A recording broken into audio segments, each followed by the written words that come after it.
Hey there, kids. It's me, Oni the Unicorn. And I'm here to tell you that f***ing your dreams ain't cheap. In fact, it costs a ton of cash to do. So that's why me and the Oh No Radio Show need your help.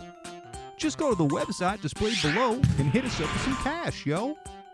$1, $5, $1 million if you have it to spare. Any amount is appreciated. Well, I gotta go because these dreams ain't gonna fuck themselves. See ya!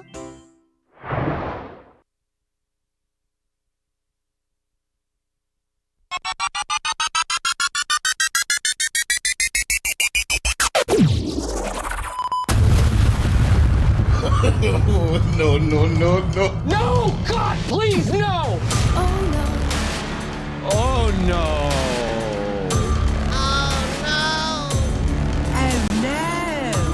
Oh no. Oh no. Oh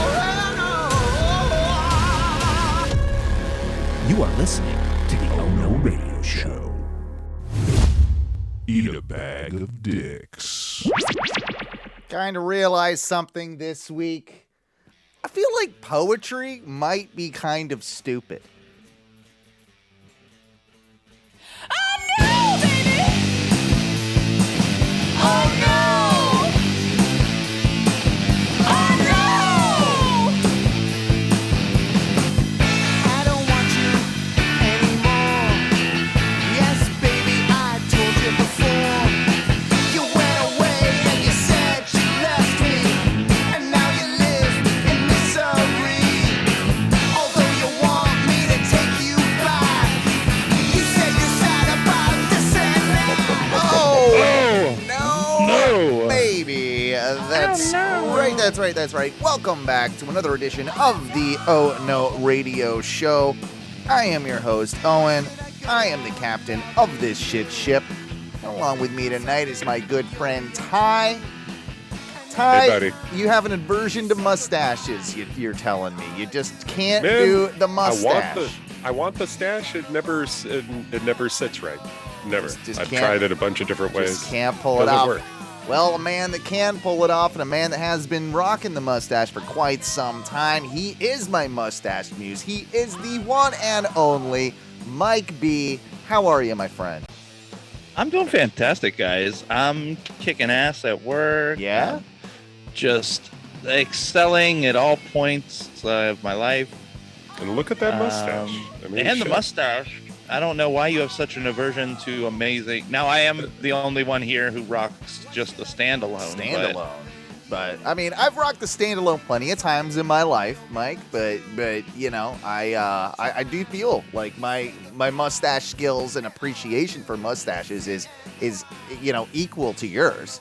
I don't understand why Ty is he's just I have a deep appreciation. I'm just mad I can't grow a proper stash that I see in my fucking mind's eye. I want my glorious stash. well, you're not a real man yet, and that's just something that you're gonna have to face. And Fucking hell. that is that. That is He is a real Amish man. he is. Yeah. That I know. There is a guy at work who works like he's one of these like you know eggheads, right? Probably smart, but like works in One of kind these nerds. One of these nerds. He's like I feel like he's in the engineering department, right? Like he's helping the theme park factory help build roller coasters or help architecturally with you know the ground support weight needs to be you know he's like one of those guys.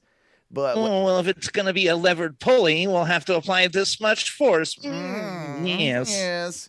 I've done the mathematics about this one, and we're going to have to, move this a little bit further out and torque it to the left, and we're going to have to do a rotation of 2.3 degrees, and yes. And he comes in with his papers, and someone's like, Here's the paperwork. Hey, Thompson. And he's like, oh, no. Yep, And he a just, lot of that. papers fly everywhere. A lot of that. So He just looks like a loser. I see him at the communal, eatery, the grill as we call it every once in a while, and he very much boy, oh looks. boy. I got to get a picture of this guy. He looks like an old Ty. He's tall and he has the Amish sort of beard with the no mustache.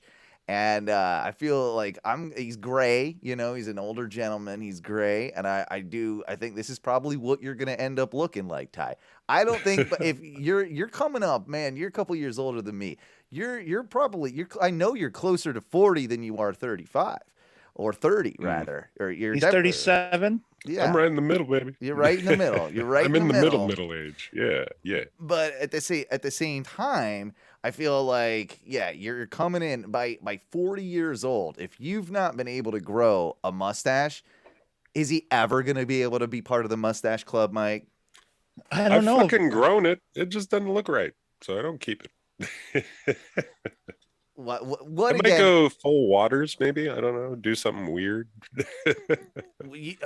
So you just can't get it to connect. Is that your problem? That's the biggest thing that bothers me. Like it gets close, it gets long enough, it doesn't really. You just gotta really notice, but you just gotta I know, grow it I a know. little longer. I mean, mine does connect, but you grow it a little longer, and then you get it so it just fluffs it out there. That's the way to go with the mustache, man. And hey Sal, Mama B, is I like to say. Call her Becky. Well, I'm gonna be I respectful. like Mama B. Mama B in the chat. Well, it's that she's not a bee. I know she's not, but that's why I want to call her that. In our hearts. In our hearts. No, I mean she was she had my stepdad's last name. Yeah, which was I know. But whatever. It's fine. We need to get into what my principal topic was at the top of the show here right away, because it's been bothering me. I've had this thought. I feel like poetry in general, just poetry as a whole, it's kind of stupid, and most of it sucks. Poetry is kind of stupid, and most of it sucks.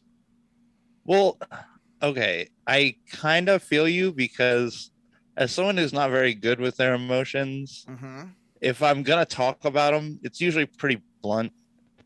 So poetry just sounds silly. It's like I don't need to spend 3 paragraphs to tell you that I'm depressed. Now, I'm not talking about songwriting or lyrics. I want to make this distinction. I want to make this very clear. I'm talking mainly about just like written poetry, right? What if I do bongo backed slam poetry? Did you hate me then? Ooh, yeah. I think I hate you more. I think that. Because I'm trying too hard. Yeah. And the music. I'll play the bongos though. Let me in on that. And the music is full drum circle accompaniment to me doing spoken word. I don't think you can't throw all of poetry into that one bag though. It is poetry, like fucking music, no, or It songwriting, isn't. Any kind of fucking art. There's good art. There's this is bad where art, you're there's wrong, fucking Ty. Terrible poetry, and there's really great poetry. This is where you're wrong. When was the last time you were like sitting alone, and you were like, you know what? I need to read some poetry right now. When has that ever happened? Now, this has happened with music. This has happened with all sorts, like even going to a museum and seeing some sort of visual art or film or TV, right? There's a point where you're like, you know what? That sounds appealing. That sounds good. Never in my life have I been. Have you appreciated a poem? I don't need to hear that poem right now. Like if someone comes to me, it's like haikus for a while. That's poetry in a sense. But it's so cooler because it's short. It's in and out. It's poetry on the go. Yeah. I feel like haikus are poetry for even dumber people. Like I feel like they take it they make it dumber. Like 575, baby, 575. That's all we got. That's not even expressive. Like how much emotion can I express? It's like they were Japanese, dude. Like there's not a lot of them. Their emotions are all muted and subdued, anyways. Yeah, they are. I feel like haikus are the original tweets. You know, like bro, I bet that'd be like. You go from town to town, you walk every day, from one long path to the other, just saying the same thing till you get to the other end, and you think of a new thing and you walk back the other way. Yeah. You just spread that. So you spread that tweet all around through all the city, I don't know. and all though. those people inside the city go and spread your little words. I can name like one poet, I think. Robert Frost? Yeah. Yeah, I bro. know him. I'm a white Caucasian Bro. male. Robert Frost is the dude. Yeah, he is kind of the dude in the scene, right? Like Robert Frost is the guy, and then everybody else is like whatever. Below. Like, yeah, is this on the Frost level or not?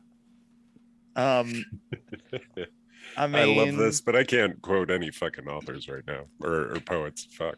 Shit. Our friend Sal in the chat says he only appreciated poetry in school when him and his classmates would have to write their own poems based on life experiences. No, see, these are the worst poems, Sal. These are the worst poems. Those are the best. These are the worst poems. If you had to write a poem about your life, I mean, how would it start? Edgar Allan Poe. Okay, I'm sure Poe wrote like poems, but he wrote stories. He was more of a short stories. He wrote short stories. So no, get the fuck out of here. That's not a poem. He did both. Yeah, he might have done both, but nah, he's like, we all know fucking Poe from his short stories.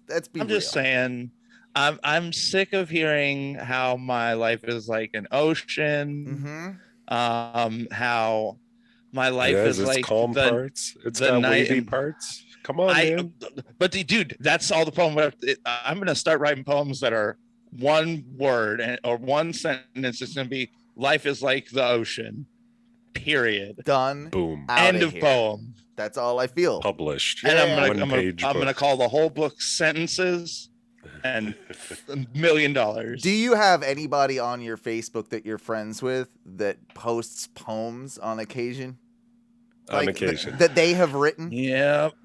Dude, not so much poems. I have like little short story writers that I know. And some of the story that's why I think it's okay, because some of the stories are kind of fun. They take like 2 or 3 minutes to read and then you move on. Now are they okay, so they're posting them text only, right? Yeah.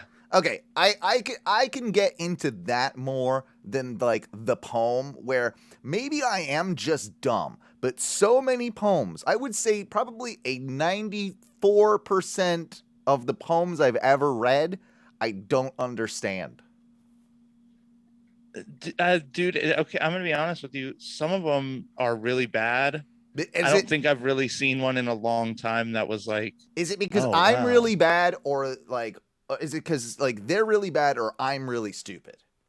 That's what No, dude. I think some of these people are just writing these things to be like there. They just want to be seen and heard. You've all got the artist friend that is just slightly too pretentious for his own good as well.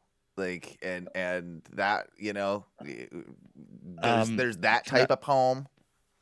Dude, oh man. Okay. Like you learned a new, like I had a friend in high school who was the like pretentious guy. Was he a little gothy? No, dude, that's the thing. He was like the most, like, as far as fashion went, he was just like a normal guy, like jeans, t-shirt, normal dude. But bro, he's like, oh, I write poetry. Dude was like a writer, an artist. Like he made music. Yeah. I mean, he did all these things, but he wasn't like. He was probably not great at any of them because he was all of them. He was the like dark mystery guy in high school. Brooding. He's a bit of a brooding man. Well, he's my friend that passed away recently. Well, there are reasons people pass away sometimes, and sometimes it's because of their poetry. It was his own doing. It was his bad poetry that needed him to go.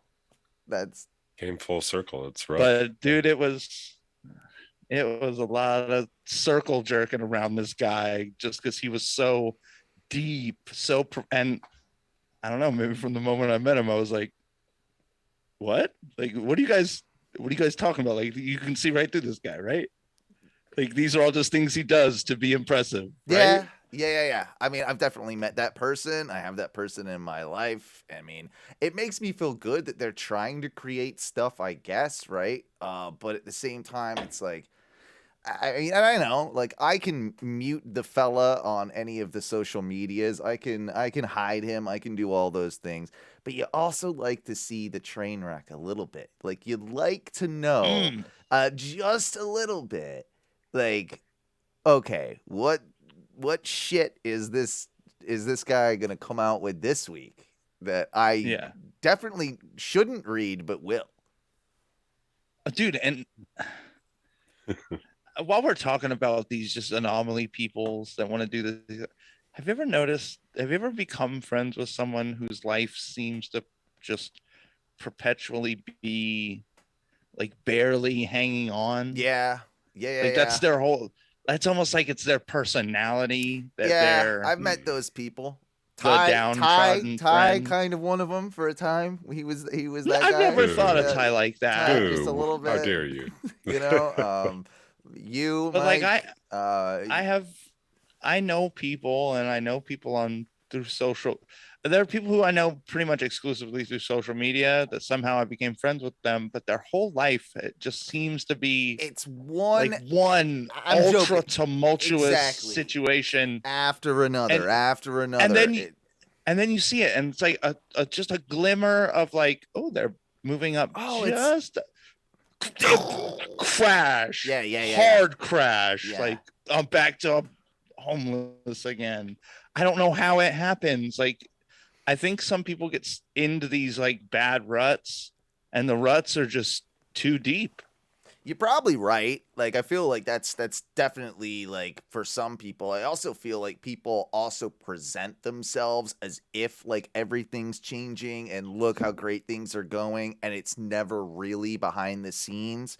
So I think that kind of plays into it as well. But I also I also do feel like there are people in this world that sort of like thrive on that drama and thrive on this notion of like the world's always like burning or knocking me down and there's always something going on. There are certain people that I don't think that they can live without that. Like, that's part of what like makes they need them, that turmoil. I feel like there's like that's got to be part of it. That's got to be part of it. Do you think that if this was an all-girl podcast, we would all be talking about astrology signs right now with this conversation? That's true. That's true. It's just, if you're born a Virgo, I'm sorry, your life is just gonna be hard. What guys? What are you guys? I'm a Taurus. A Libra. You're a Libra. Pisces. I'm a fish. So you're a fish. What's a Libra? A lion. Scales. What, a scale man? The scales. I don't get it. You're a fish man or a lizard man? No, I'm like literal justice. Justice weighing scales. That's not what Libra is. I swear to God, bro. I'll look it up for you right now. Yeah, but the animal is. That was the animal.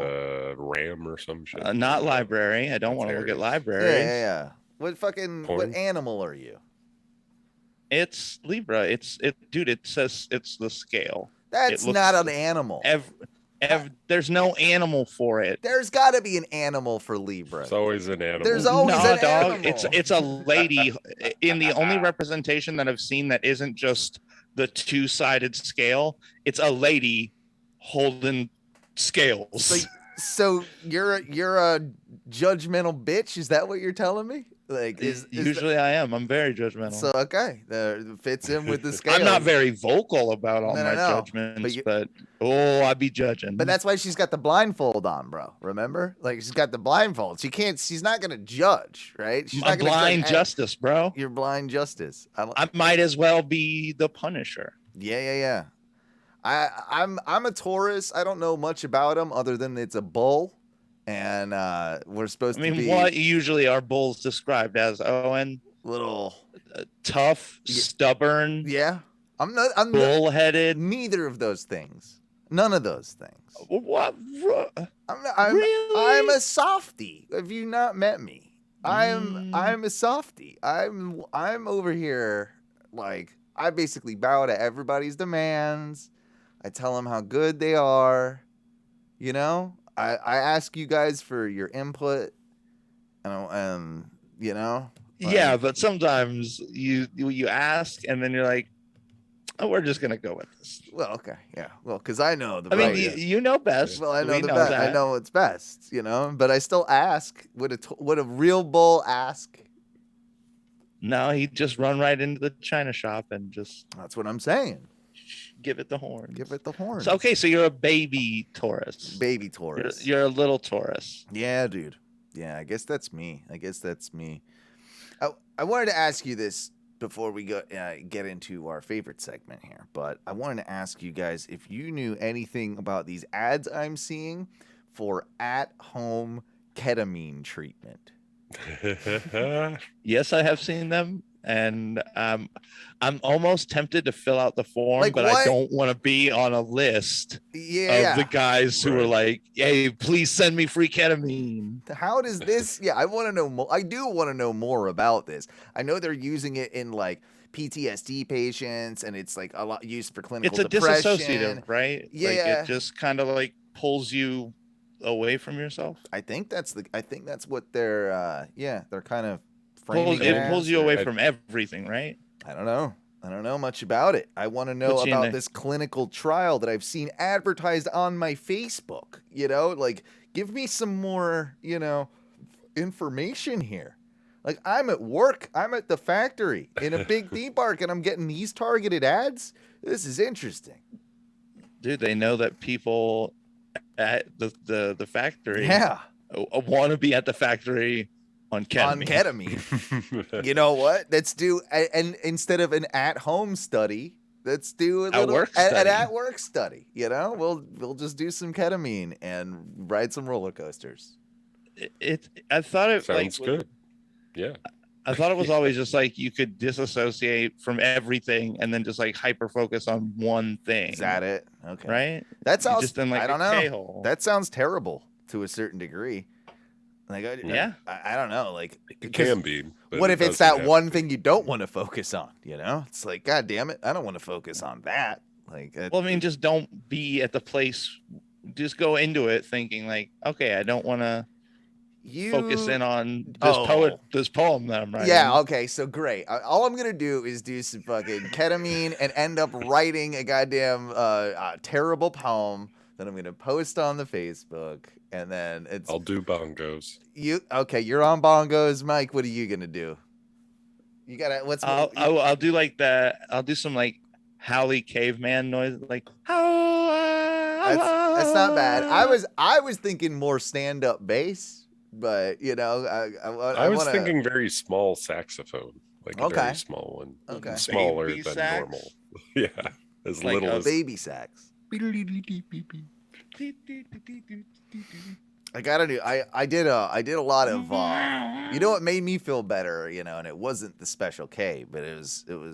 I really took care of the security issues around my house, and I put up. I got a PTZ, a pan tilt zoom camera for my my porch that covers like my yard, so I can capture all the shenanigans that go on out there. And you just wanted to live be able to like move the camera where you want to move it. yeah, it's so fun. I saw the I lawn. knew it.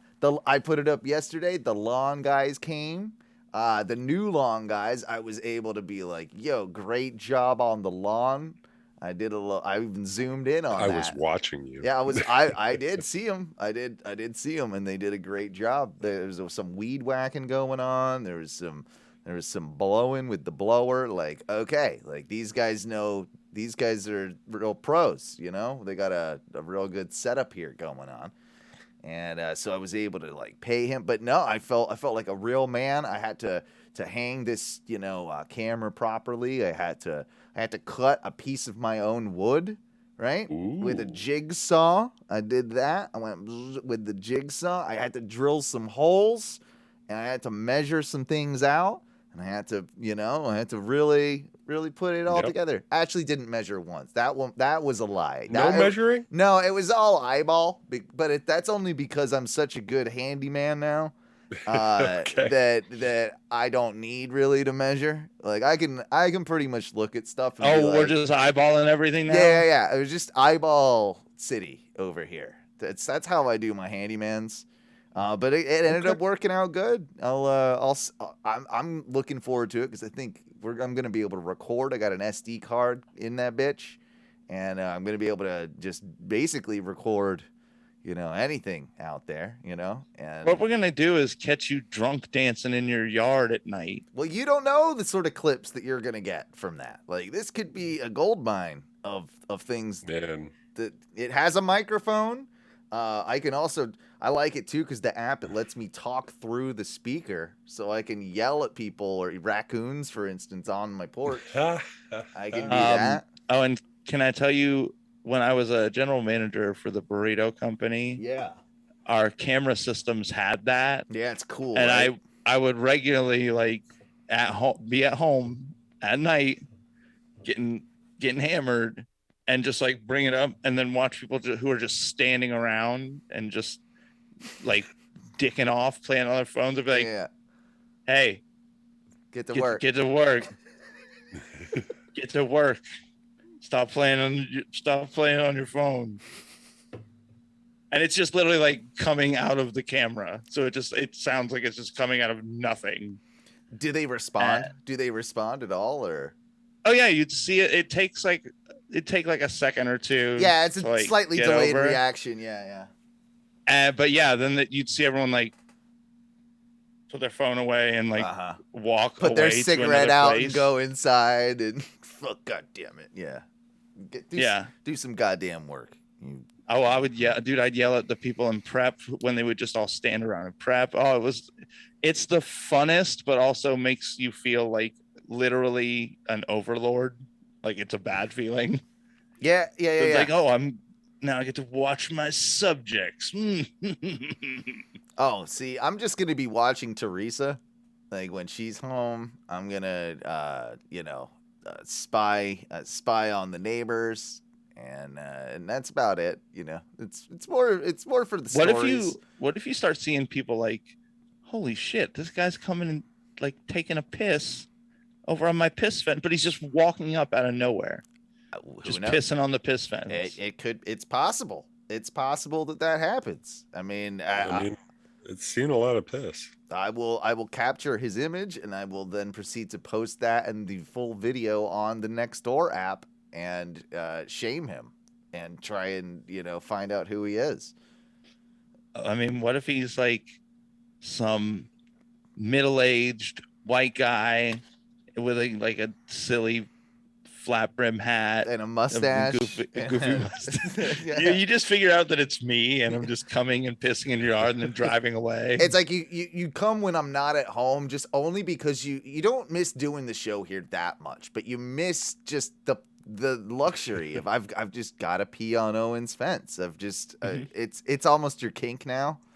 But it takes you like a month to figure it out. But you've got several videos of like the same person walking back and forth, and it ends up being you. Yeah, that sounds about right. That sounds like something that would happen. What needs to happen? Do we need to bring forth the clips? You know you want 'em, baby. You know we got 'em, baby. You know you want 'em, baby. You know we got 'em, baby.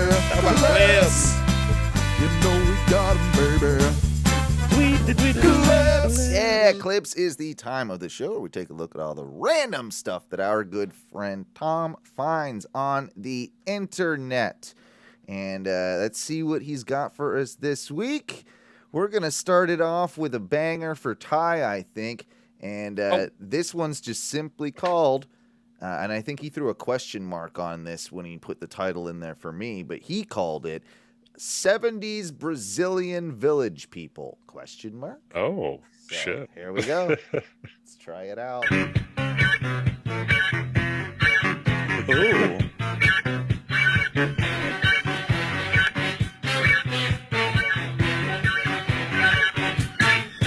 I like Brazilian Superman. Yeah, this is interesting. So, I guess they're the village people, but they're comic book village people. They're dressed like the Justice League. Yeah, mostly DC. Yeah, we've got the Justice League, Brazilian Justice League disco band. And you know All what? I know is this jams. Yeah. I'm not mad at it. Let's hear it. Let's hear more.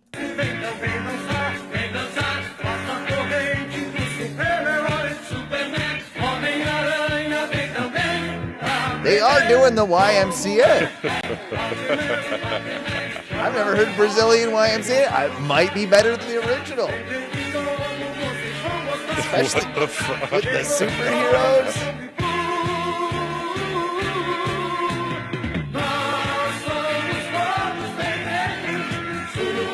Oh, yeah. This is better than the YMCA. I want a party. I want to be there right now. See, a lot of people, if they had a time machine, they'd go back to, like, I don't know, see the dinosaurs or, see, like, these monumental, like, moments in history. Not us. I mean, at least not me.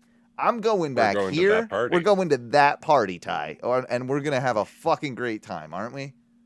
Dude, yeah. We are. Look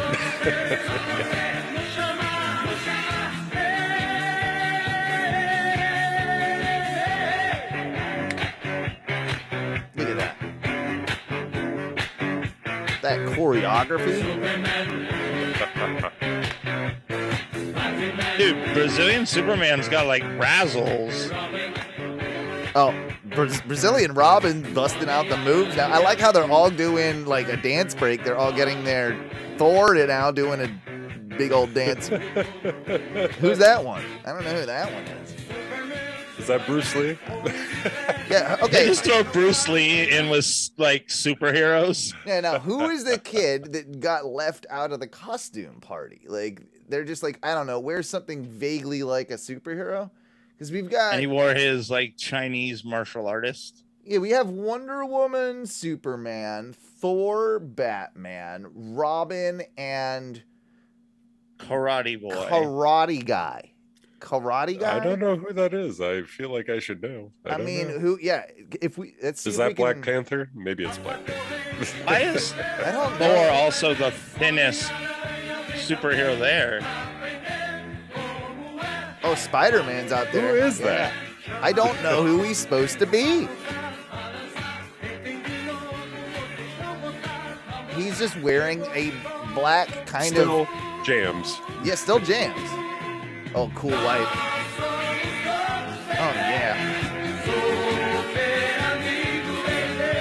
Oh, look at Thor.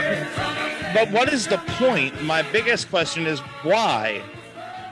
Why is this happening? Do we need It's to know? fun. Do we need to know? I won't argue with that. If this is just like, hey, we could do it, we're gonna do it. I think More that's power. probably what it is, and I'm fine living that life. You know, I want to hang out with all these like party guys.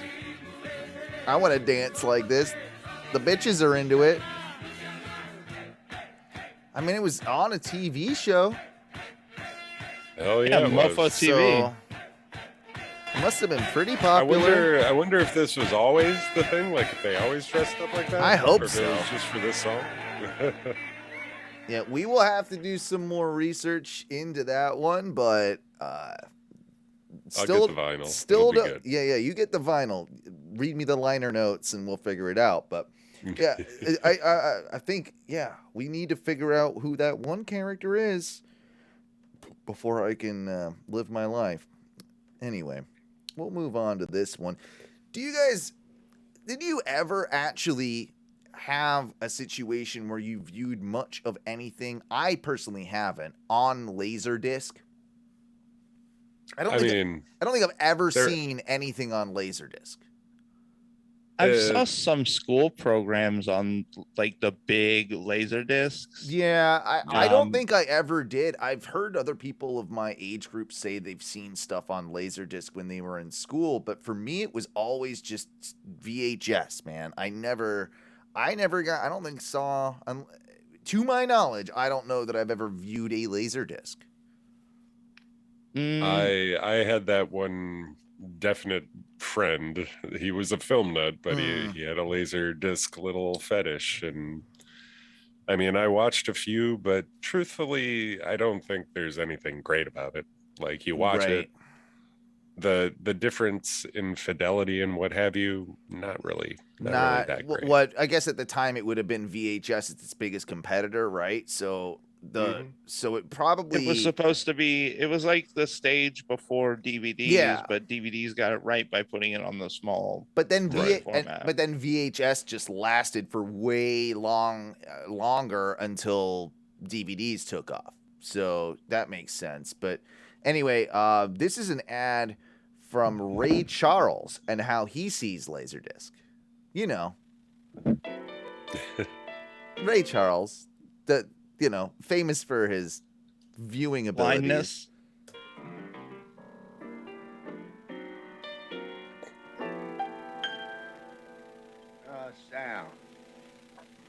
Sound. Wonderful stuff. That's me. What I like to deal with all the time, sound. You know? Yeah, it is what you're good at, Ray Charles. The sound, right? Like, he's good at the sound. The things that you listen to on TV, and it's such wonderful to hear all the great stories about the picture, but the sound never been quite what I like, you know? This is why Laserdisc failed. They hired goddamn Ray Charles to advertise. They hired a blind guy to propose. Your visual It's been media. a wonderful experience for me to work with the pioneer people, you know, because they come up with something that really and truly I feel does it all as far as the picture's concerned, and it is glorious with the sound. That's what I said. Now, they're laying in heavy on this whole sound thing, too. But is he still really the best spokesman, you know? If you're going to I'm sure if you're going to break the campaign down into like, all right, well, this is the sound portion where we tell you how Laserdisc has superior sound. We'll get Ray Charles, who's famous for not being able to see, but only for listening. All right. And they'll probably get some super sighted guy to talk about the picture. You know, we just finished making these great commercials, and we worked hard, and of course, I had a marvelous time, I have to tell you. And now I feel that since we've got such a good thing going, you guys can go out there and finish what we started. How about that?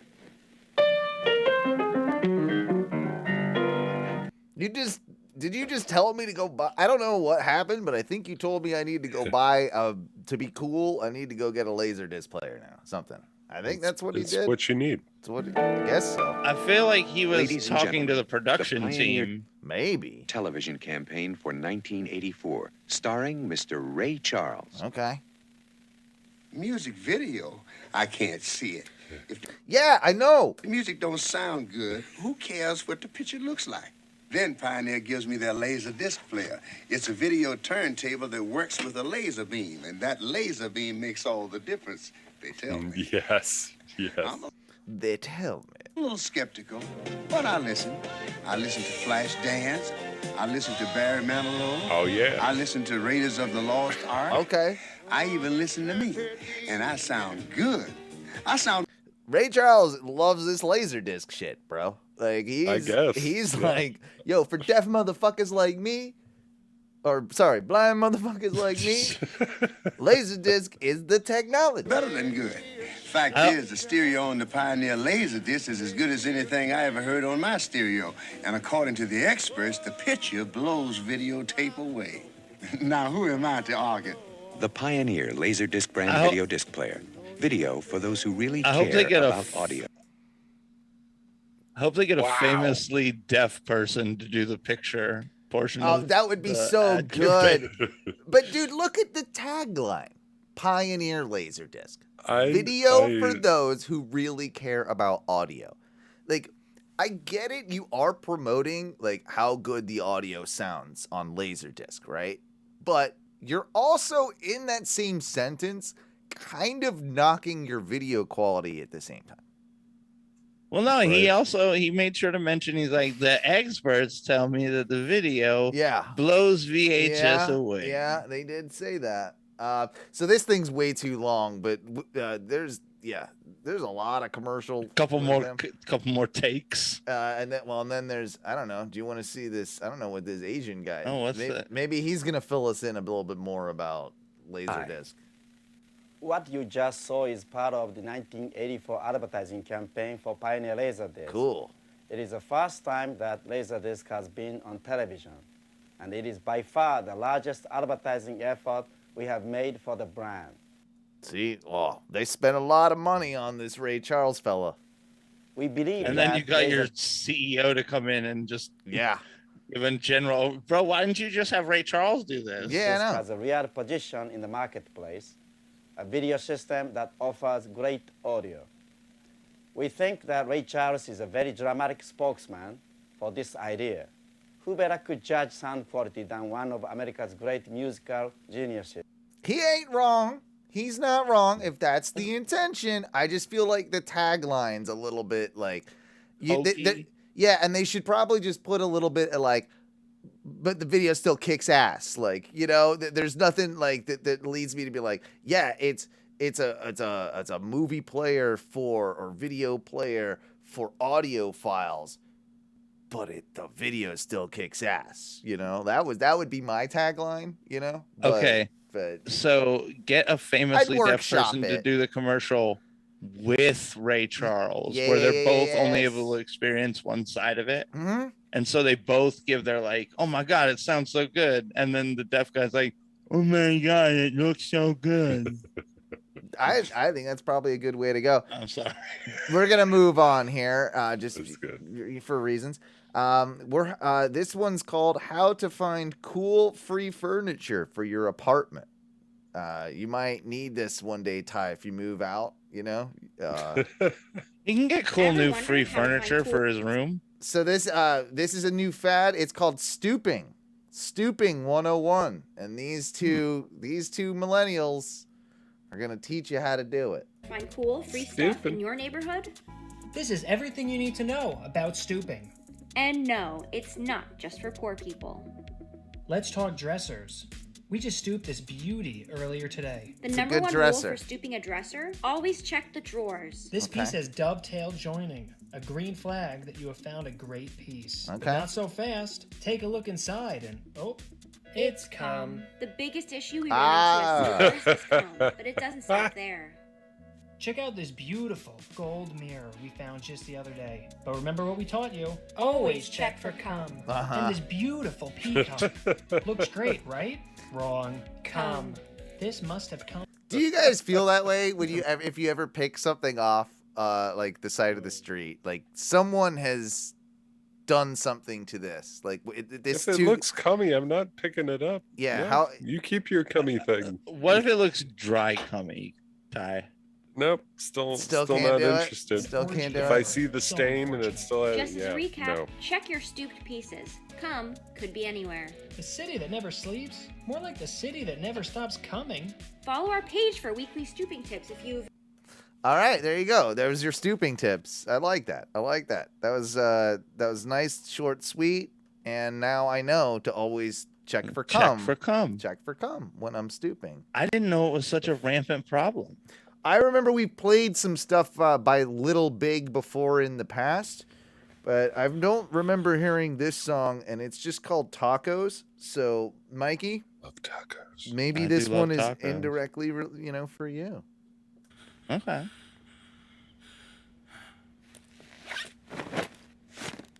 He's a fat man. He put on a purple robe. Purple robe, yeah. It's pretty good robe. He's like a large ginger man with a beard. Kind of looks like Sean Bain. Kind of. I like to eat. He put okay, so what did he just put in the microwave? I need to know this. He put a piece of white bread with American single. Yeah, bit of cheese on there. Okay. And he's nuking it. I like to eat. I like to eat. Hot Dog Man is singing. Yeah, Hot Dog Man saying he likes to eat, and there's a hot dog man, a spicy mustard woman, a ketchup man, and a bottle of little cola. I like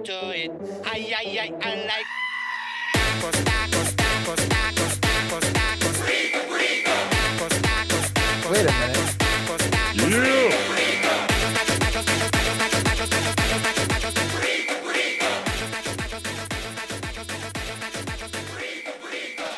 I agree with all of this, but he is not. I feel like I've made this already. Yeah, you probably had some involvement in this at some point. But why is he singing about he likes to eat nachos and tacos, and he's dressed? But he's a hot dog man. But he's a hot dog man with that. This is what I'm not putting together. I like everything else, but I don't like this. I need more. And it seems like I saw him right here. Yeah, now he's got a vest of various cereals in there. Okay, so what I'm not enjoying about this is like this is children's music that you've just put like a better beat to. That's fair. Yeah. But it's like it's made for like young hipsters. Because we know what this guy has made before, and it was a little more. Yeah, it was goofy. But it was still a little more serious than this. I mean, I think you can sum it up with his just above his dick tattoo that says "Pump It." Oh, yeah. You know, I think that could. I should have known. Yeah. You like to eat. Everybody wanna have a dinner like me. I like to eat. You like to eat. Everybody wanna have a dinner like me.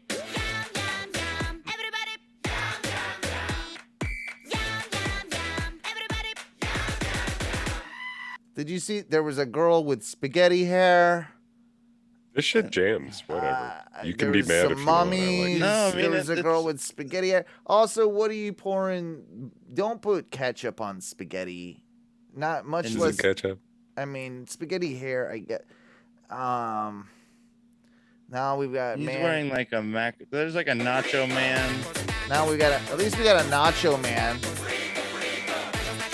Now they're wearing pizza stuff. Now we've got Egyptians in pizza stuff. Nacho Man Randy Savage? No. Possibly.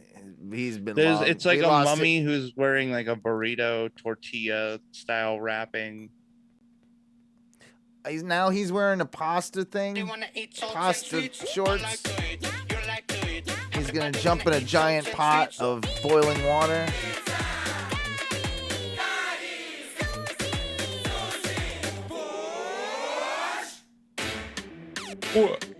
They said borscht at the end because it's where they're from.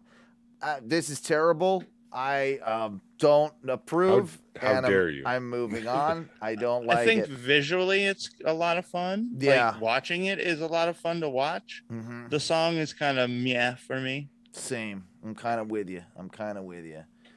We've got a couple more though here. Hang on. There's something with George Lucas and Panasonic. The Olympics consist of testing one's potential. Oh.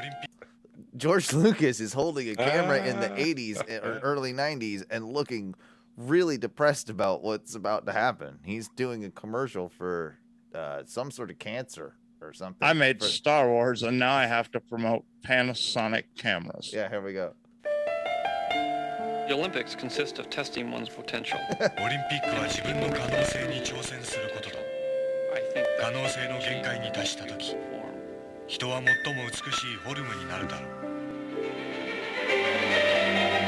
He's watching some guy run. Oh, he's a panther.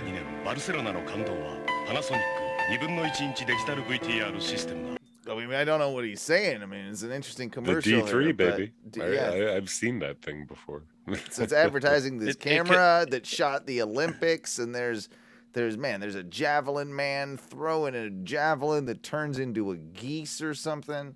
There's a woman jumping over the high jump, and she turns into a deer. There's a man running down the track, a black man that turns into why's it got to be a Black Panther? And, there's all this symbolism, but it's advertising this camera. And George Lucas, pretty, unstoked on doing this commercial. He definitely didn't look, plussed about it. Panasonic. Here we go. to create images. Oh, okay. All right. Did we just see that part? Did we just see the camera turn in to George Lucas's head? Look at this. It was pretty great. I think so. This is the coolest man. Blows that Michael Jackson fucking shit out of the water. This is a camera going into George Lucas.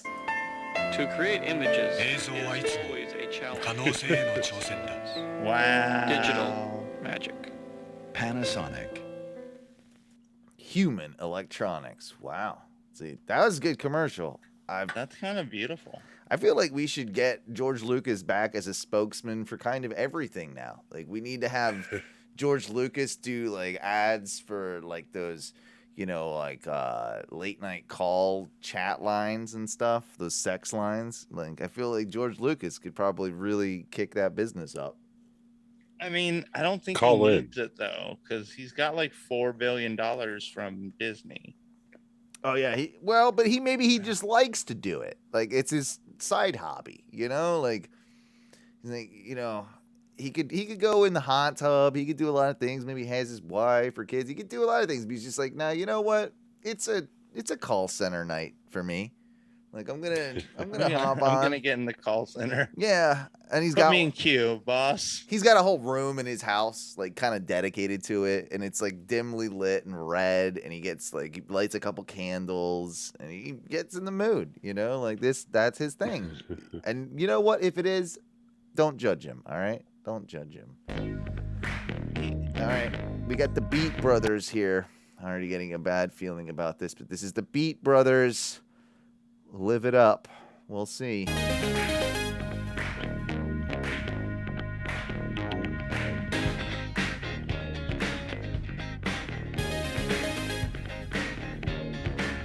Think I need to skip this. I'm already hating it. So I don't know where it's gonna end.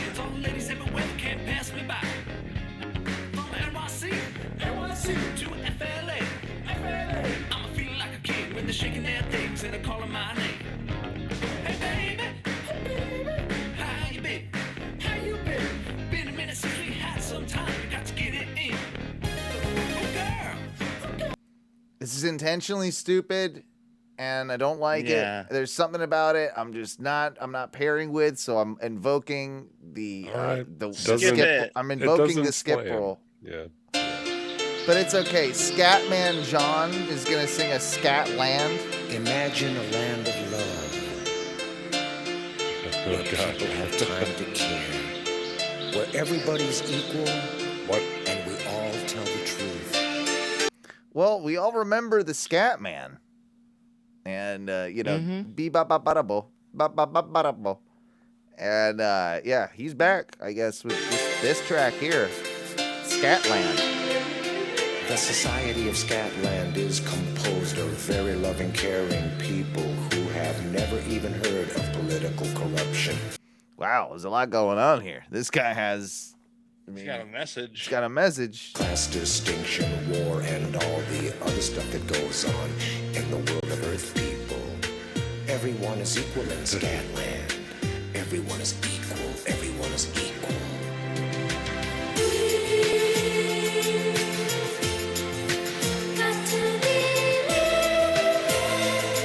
It's not as good as I'm the Scatman. I'm just gonna go ahead and say that right now. It's not as catchy. Not as. Was this his second hit? Can someone look this up? Was Scatland an actual song that was like put out? And because it seems, are they deep faking me with Scatman singing things? Like, I don't know what's going on. Is this new? What is Scatland? I do feel uncomfortable, which is surprising. Yeah. Song of Scatland by Scatman John. Yeah. Dude, there's a lot of albums here. Oh my God. Scatman's World. Oh shit. Song of Scatman. Everybody Jam. Looks like Scatman John, Take Your Time. The Best of Scatman. Dude, there's a lot. This video is really poor quality and terrible. Like, a lot of green screen, a lot of bad CGI things going on. But this is Scatman John. Like a lot of little kids. Scatmen are very childlike. They have had happy, complete childhoods. They were all allowed to develop their imaginations to the fullest. There is only love. This sounds creepy as fuck. This is a weird song. Well, that's unheard of. It's unheard of.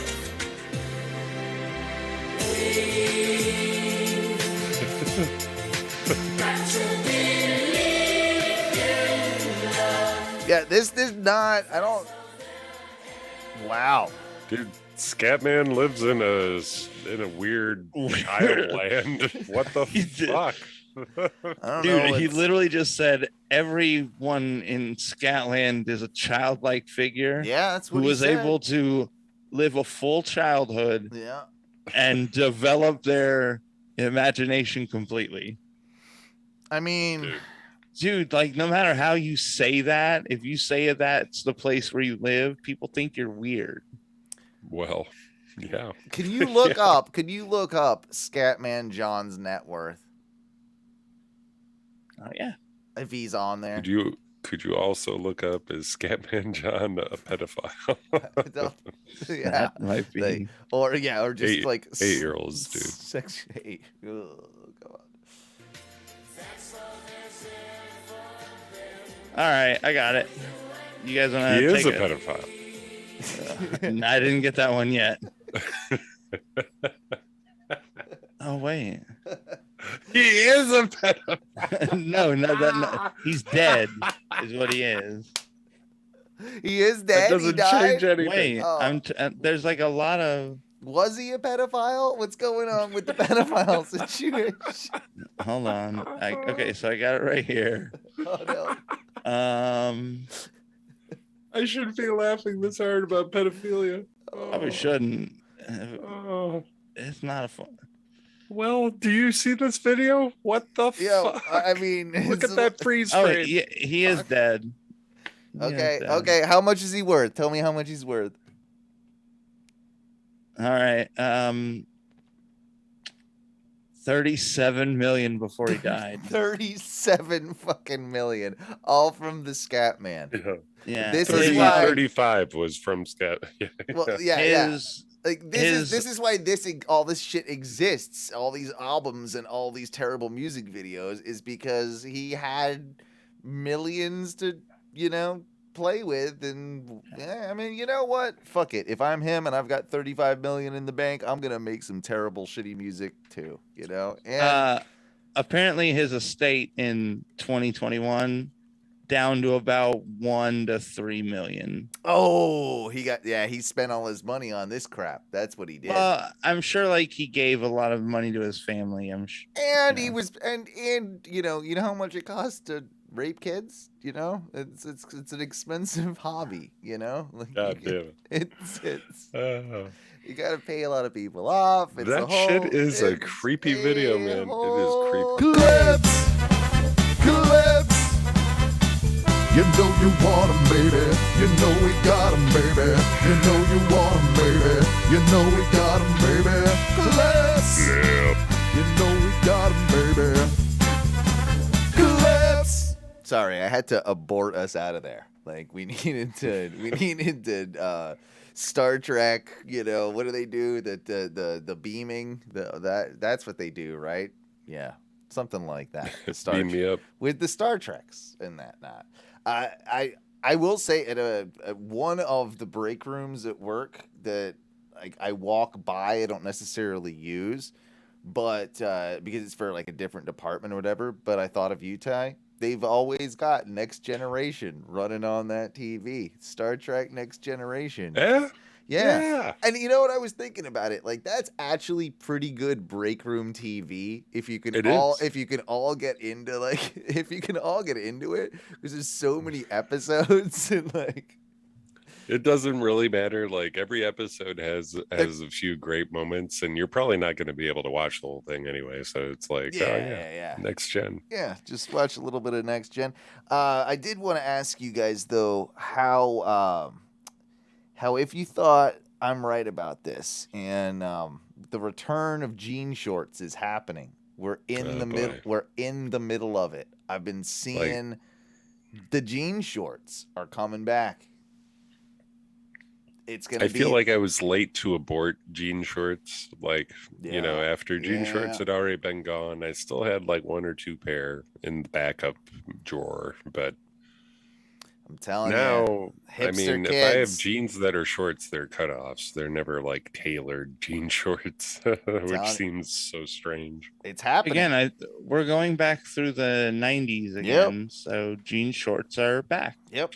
I've just been seeing them a lot lately, and I feel like it's 100% happening. So I just wanted to see if you guys... Jenkos? Yeah. No, I haven't noticed any Jenkos yet. I've noticed the jean short popping up. I've not seen anyone bring back the Jenko yet. Owen, I have seen on some of the younger female crowd where like the belly bottom, like the 90s bell bottoms are coming back, like the low rise bell bottoms are coming back. Okay.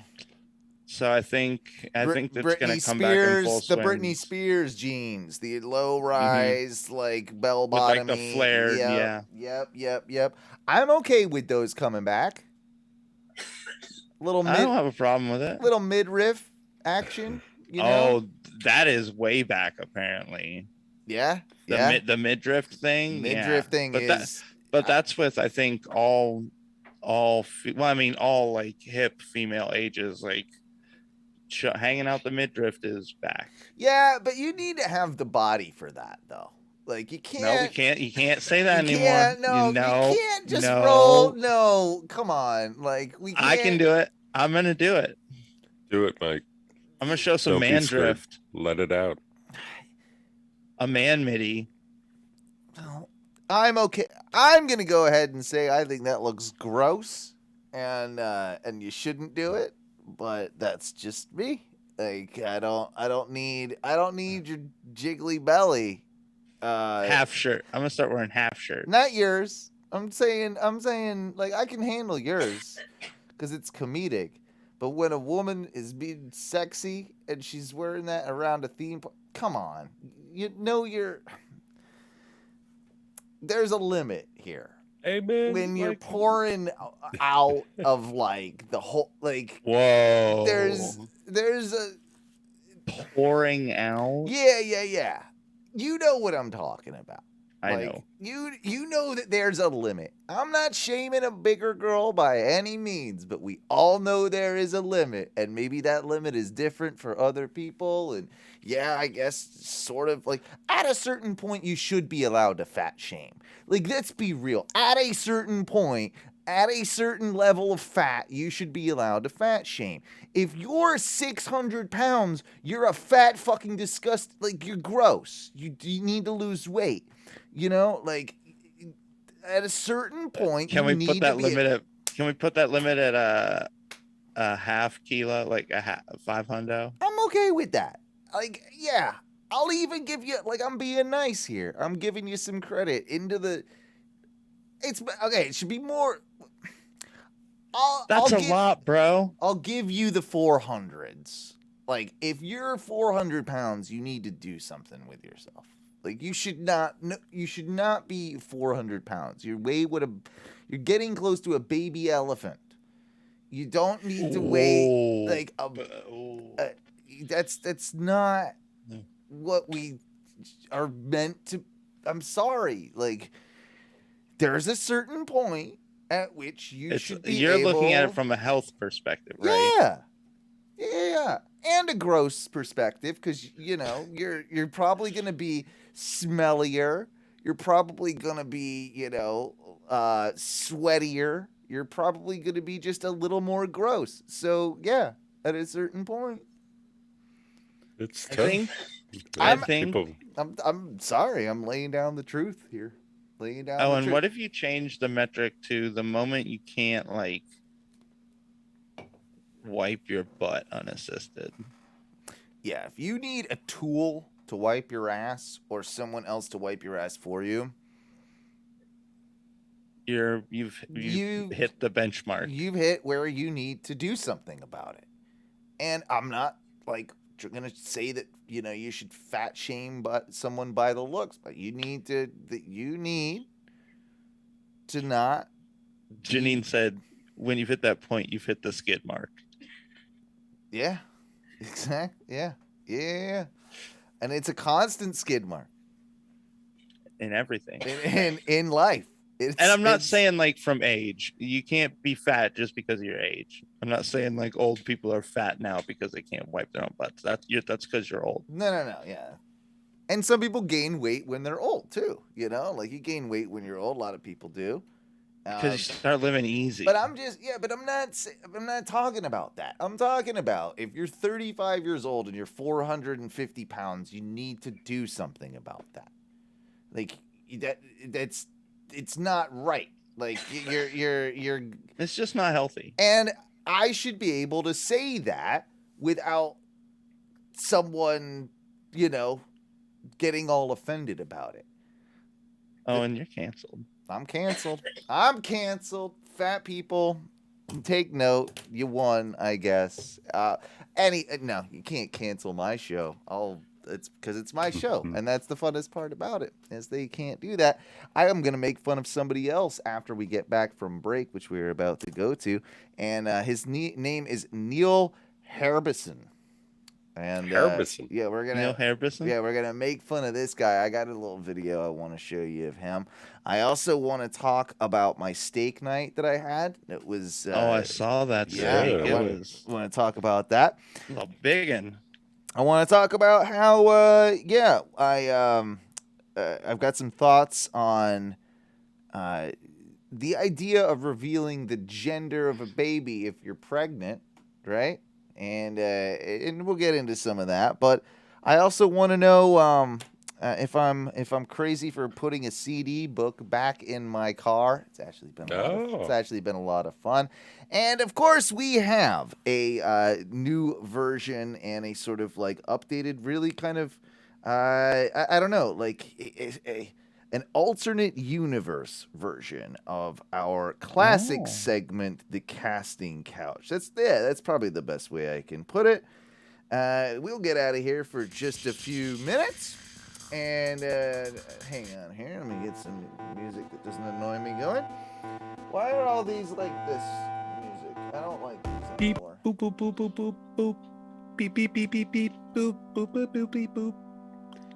Wop wop wop wop. I know, right? It's so much womp womp. I don't need womp womp. I just want something I need to update my break music library. But yeah, no, we'll take a look at that, guys. If you do want to help out the show, of course, join our Facebook group. That's free. But one of the best things you can do is if you've got an extra buck or two, you can do a one-time donation. You can do a monthly donation, and you can hit us up on our Patreon, patreon.com/ONRS. We do occasionally put up, some like bonus content for you up there if you ever do that. So we implore you to hit us up on there. Of course, if you're listening on the podcast, twitch.tv/ONRS Live. And if you're watching on Twitch, check out our podcast over at onoradioshow.com or just search for Oh No Radio Show wherever you find your podcasts. Boys, let's get out of here for 15 minutes or something and come back. And what do we say when we get out of here for the first segment? Fuck for your dreams.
there, but yeah, I wanted to hop right in. Mikey will join us, I'm sure, here in just a few minutes.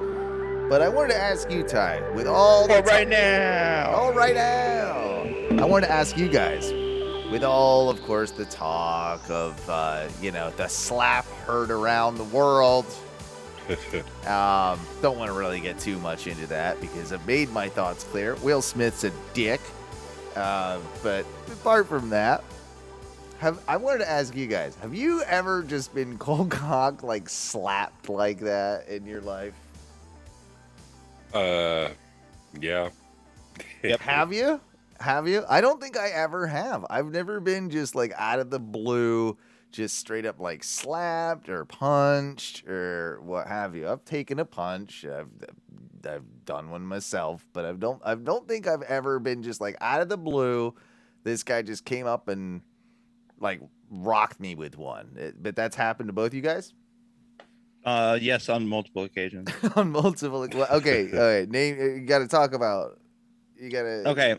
The first time was when I was in, I think, 4th grade, and my little brother was in 3rd grade. Our school offered a French class. We had the same French class together. My little brother talked one of his friends into coming over and just hitting me. But I was like a really peaceful, soft-spoken kid, and so he just punched me in the face. He ended up having to go to the principal's office. But he hit me. Like to your house or at school? At school, in class. Oh, he just in French class. In French class, just like yeah. Were you sitting at your desk? Were you like? It was a weird situation where it's like we didn't really have desks. We just had like chairs we sat in. Communal, like a communal table thing, like where you had like different groups or like nothing like that. Oddly, there were no tables in this class. No tables. Just we just sat there and we would like conversationally orate like French back and forth to each other. All right. But yeah, did so he we just say something in French when he hit you? I know. Oh. He was I mean, that would have been opportunistic for sure. Yeah. I don't know any French. I don't know any French, but I would have liked it if he like dropped like a Stone Cold said so in French, or something like that. Like if he would have cut some jabroni, like some wrestling line, like in French. No, he just was like, matter how your French is, and just got you good. No, he just came over and like called me some names, and I was like, okay, whatever. What'd he call you? What'd he call you? You remember what he called you? I want to say he just called me like a pussy. Oh, okay. He's like, you're a pussy, and I'm like, no F word, no F word for gays or anything like that. No, but like when that didn't rile him up, he's like, well, it's like I'm just gonna fight you. Then I'm like, oh, like okay. I'm not gonna stand up and like engage with you, man. Like I'm just not gonna do that. But I just sat there and was like, I'm not doing anything, man. And yeah, he just punched me in the face. Just like that's where'd he get you? Did you get a black eye? Like did you get like he caught me like right like on the below, side? Yeah. Like right in my cheek meat. He didn't go straight for the nose. No, he like hooked me basically. He hooked you. And my brother likes to tell that story about how I let him get his ass beat by a couple kids in middle school. Mm-hmm. Payback, motherfucker. Ah, I see.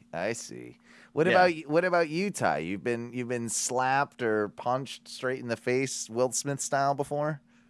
I remember vivid, like there was one time, I think it was like in 6th grade or some shit like that. But there was this girl, I want to say her name was Tristan, I'm pretty sure, but was this when you were hosting? This is when you were hosting the talent show at the middle school. You were the host, and I think you made some comment about this girl's hair. No. And, not that. And this was not tied to that event. No, it wasn't. That was a whole separate fun occasion. Okay, gotcha. I think I made fun of her for some odd reason. It might have been a mom joke or something or other, and she's like, "Make fun of my mom again," and I did, and she rocked me, like she slapped me. I was dizzy. I almost got my shit knocked out. I almost fell over, but I was like, holy fuck. I don't think I'd ever been slapped like that ever. Yeah, that was wild. I had an older brother, so I definitely got like a fair share of like clocks to the face, you know? Like I definitely like grew up like he hardened me up a little bit, but I can't say in any like public situation that I've ever actually been. No, there was one. There's one. I remember this one. So this was after college. Like this is after or during college. We're on a night out. It's before I can legally drink, but we've gone to back booth, and I've gotten way too drunk because like older friends snuck me in. You know, a lot of $2 PBRs or what have you that night. Yeah. And I wasn't driving, but a friend of mine was, who was like, I'm assuming was a lot more sober than me. But I had like fallen outside of like, I think I got kicked out. And then I fell at some point and like busted my like elbow arm. So I had this like, my elbow was all like scabbed up, but was still kind of like that bloody scab, you know? And he was giving me a ride back to my place. And he's like, it's fine. Just don't put your arm like on my like don't bleed on my shit, don't dog. bleed all over my car, basically, is what the guy Yeah. was saying. And I just was so drunk that I kept forgetting, so I kept putting my arm down on like the right armrest next to on the like by the passenger door, on the passenger Squish. door, and like Blood squish. basically just putting blood all over there. He eventually like he kept catching it. He was just like, dude, I'm gonna have to kick you out of my car. I think I did it one more time. He pulled over, and then he dragged me out of the car and basically like socked me one and left me for dead on the side of Colonial in Orlando. It was it was right by the Best Buy. It was right by the Best Buy, across the street there by the, at the time it was the dollar movie theater. Dude, I don't even know if those exist anymore. The dollar. Isn't it movie still theater. there? Did it close? I think that's gone. I don't know what that is now. Like, there's not much in that plaza, so I think that dollar movie theater might have shut down. But yeah, that was right by there. I got thrown out of the car and punched in the face. That was my only time. But yeah, I gotta say, Go ahead. I was gonna say I watched a guy get punched in the face for shoving me once. That was kind of like, because I'm pretty sure he took it too far.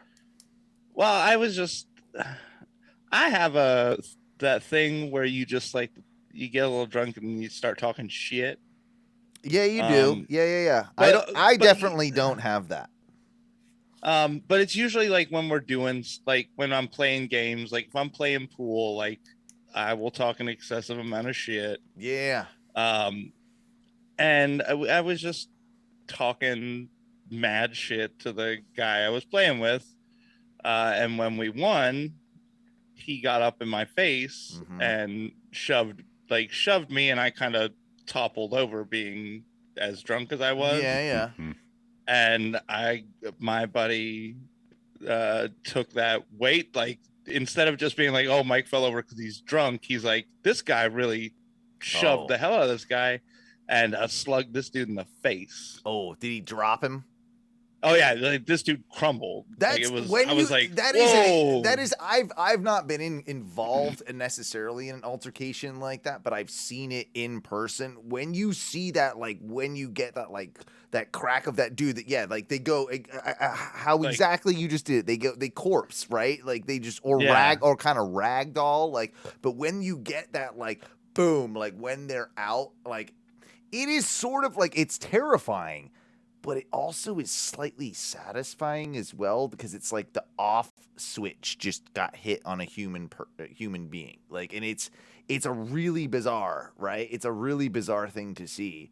Yeah, there you go, Mikey. I saw you're fixing your can. Yeah, I got a little. No, that's fine. It's fine. But yeah, no, it looks terrifying when you see someone just like, because I've seen people get punched and like they fall over with the punch, but like they kind of scramble and get back up pretty quickly. No, when you see somebody just get hit just right, and it's just that. There was another one with me. There was this time when I just got my one and only tattoo, my Union Jack on my arm, and I was hanging around with a brother, a friend, and his younger brother, and they like to do the whole thing that when you get a tattoo, you get one free slap, like a friend gets one free slap on your tattoo, which I was just like, that's mean. Like, I just got it done. I'm not doing that. Well, a couple of friends did it, and then so like one did it, and it was the younger brother that did it, and then essentially what happened was the older brother came home and he wasn't gonna do it, but was joking around with it, and then the younger brother did it again. But I thought that was the older brother after he was basically telling me, no, don't worry, I'm not actually gonna do it. And I'm like, so when I got it again with like, it was like this deceitful thing, I naturally assumed that because my back was turned, they were both there. Like it could have been either one of them that actually did it. So I did a weird thing where I kneed him in the balls, and I rightfully got chinned for kneeing him in the balls because it wasn't the guy that actually slapped my tattoo thing. Like right after I got it done, like it was the wrong person. I kneed him in the balls, and he chinned me, and I did do the whole like. It was just momentum. Like, I don't even think he hit me that hard. He just chinned me enough to where it, like, took me off my balance. I was holding a beer, but I was able to, like, slightly set it down before it spilled the whole way over. I do remember that. Like, Dude, did you live in a neighborhood when you were younger? Because, that, like, where kids would fight? Because I do remember being in, like, so we lived in a trailer park, and then for about 4 or 5 years, we lived in an actual house in the neighborhood before moving back to the trailer park. Just for, but I remember when we lived in the house, like in the house neighborhood, kids would like square up in the street, and like it would boil over. It would like spill into yards. We had a few of those. I think I lived in a lower, it was definitely not, it was lower middle class, right? But it was, it was, no offense, it was slightly a step above trailer park, but we still had it. And I think that we, like our age, Mike, we're right around the same age, the three of us. I know I'm the youngest, but not by much. I think that like that happened more. I remember it in my brother's age group, and he's 5 years older than me. Mm-hmm. I think we were just like at the tail end of those like bus stop confrontations. There was a lot of those like when you get off the bus, like on your way home, walking to your house. Like there was a lot of those. We never really had that many fights at school, but we certainly had like. There was stuff. There was beefs, and there were people. And it's also like kind of like why? Because most of it was just bullying, and like I just don't like this person. Like I don't understand. Like really looking back on it. Like, oh shit. Okay, so you guys know my mom is like she's a smaller woman. She's 4'10". Yeah. And in high school, she got ragged on a lot because she was so short. Oh. But her best friend Patty, I guess. We call that fun size, by the way. Fun size. Yeah. But her friend Patty punched a girl in the face for picking on my mom. Oh. And this girl rolled down the stairs at like the same high school. My mom and I went to the same high school. But yeah, just decked her and rolled her down the stairs. But I do have a confession to make. I know I present myself as a very passive, very non-aggressive person. But I have punched one person. Oh. Was the person deserving, or were you in the wrong of this, Mike? The person was deserving, but my execution was definitely wrong. Bad punch? Very, very unkind, mean punch. Oh, so okay, you got yours in there, but it was maybe a little too harsh. Yeah. So this person had been picking on me on the bus for just no end. So how old are we here? 13, 14? I'm maybe like 10 or 11. Okay, pretty young. but I'm just getting ragged on relentlessly by this kid, and it just won't stop. And I'm like, bro, just leave me alone. Just like, I don't know why you picked me, but like, I don't care for it. Please stop. Wouldn't do it. Wouldn't stop. Wouldn't stop. We got off at the trailer park. We lived in the same trailer park.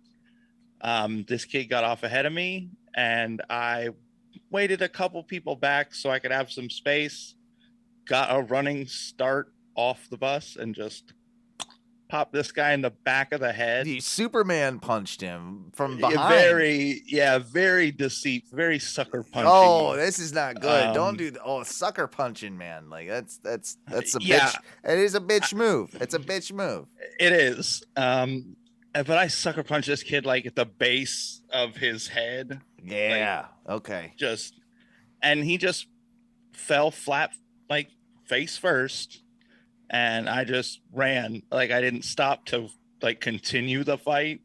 I just ran. You ran ran home and you locked your trailer door, and that was. Yeah, I didn't come outside for like 2 or 3 days. Yeah. Like we went to school on the bus, and like as soon as I got off the bus, I ran as fast as I could all the way home. Like I'm cutting through people's yards, like weaving in between trailers. And after a couple days, I guess the kid just got over it because I remember continue. I bullied one kid once, and he was like really annoying. But he like we weren't into Pokemon cards. I was never into Pokemon cards, but like the year or so below me, like or younger, were. And I remember this nerd being into them, and I remember we had I was just at that like preteen asshole phase where I discovered lighters and firecrackers and things like of that nature. You're a little bastard. Yeah. I remember burning his Pokemon cards one day. That is awful. That's way worse than what I did. Yeah, it was pretty fucked up. Like I'm not proud of that. But it's something that happened, and I've tried to make amends. I don't know where that little Indian kid is these days, but I feel pretty bad about that. Sorry. I feel lucky just because I've always been tall. Like I didn't have to deal with getting bullied much. Well, and you were pretty thick when you were younger, but you got skinnier in your older age too. So not only were you tall, but you were kind of a big boy. Like no one's gonna mess with that, and you're kind of like you're a pretty passive dude anyway. So yeah, I don't want to fight. That's not what I want to do. I like the idea of Ty like in like the classic fisticuffs pose, like the hand in front of the hand, bully. like the straight bully. Up. Yeah. I like him like that because Queensberry rules. He's so lanky, like it just doesn't look as like I don't know. It even though he's got great reach and it would be more devastating, I feel like it looks like it's less devastating, and maybe that's part of your charm is that you've got. Like you disarm people like as soon as you throw up the dukes, and you're right. Then he beats. I don't want to beat you up, see, but I'm gonna.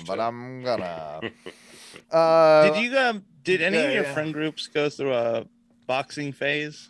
Not really. I think it was for me. It was all of my friends were stupid wrestling nerds as well. So like they would try and do like wrestling moves like on occasion, but. Not really boxing. Boxing, nah. Not really that popular in our age group, really. I was a music geek. I definitely didn't do the boxing phase.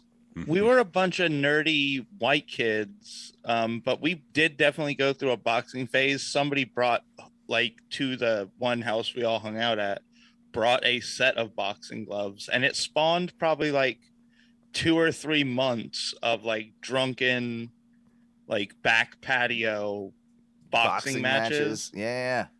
And we found out pretty quickly some people were just natural sluggers, fighters. Yeah. There's some people that have that in them, and some people that don't. That's for damn sure. You guys ever like actually hit a speed bag? Can you do it like right? No, I've never even tried. It's fun. I've watched a lot of videos of guys who can like do it masterfully and like make it look cool. I kind of like it. I kind of like the move. Like I do like, of course, like what you're talking about, like the rhythmic, like when they're hitting it. But I like in Rocky when he does the final one and he goes kaboosh, and he like I like the final like he puts the exclamation point on that thing, right? Like he slows it down for just a second and then just like bashes it away. That's the coolest part of the speed bag for me. The finishing punch. The finishing punch. Yeah, he's like, I'm done with this bullshit. This person is dead by my punches. Well, wow. Oh, and speaking of being done with some bullshit, what? Can I tell you some bullshit that I'm done with? You can tell me whatever. I mean, does this qualify as a gripe? This is the gripe. All right. For this week. Well, I didn't know that we were even going to get one, so I didn't really have it prepared. But give me 2 seconds, and I can play your Mike's Gripe theme. Mike's Gripe. Here we go.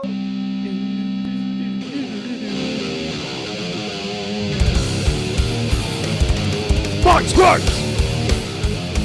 Mike's Gripes. Mike's Gripes.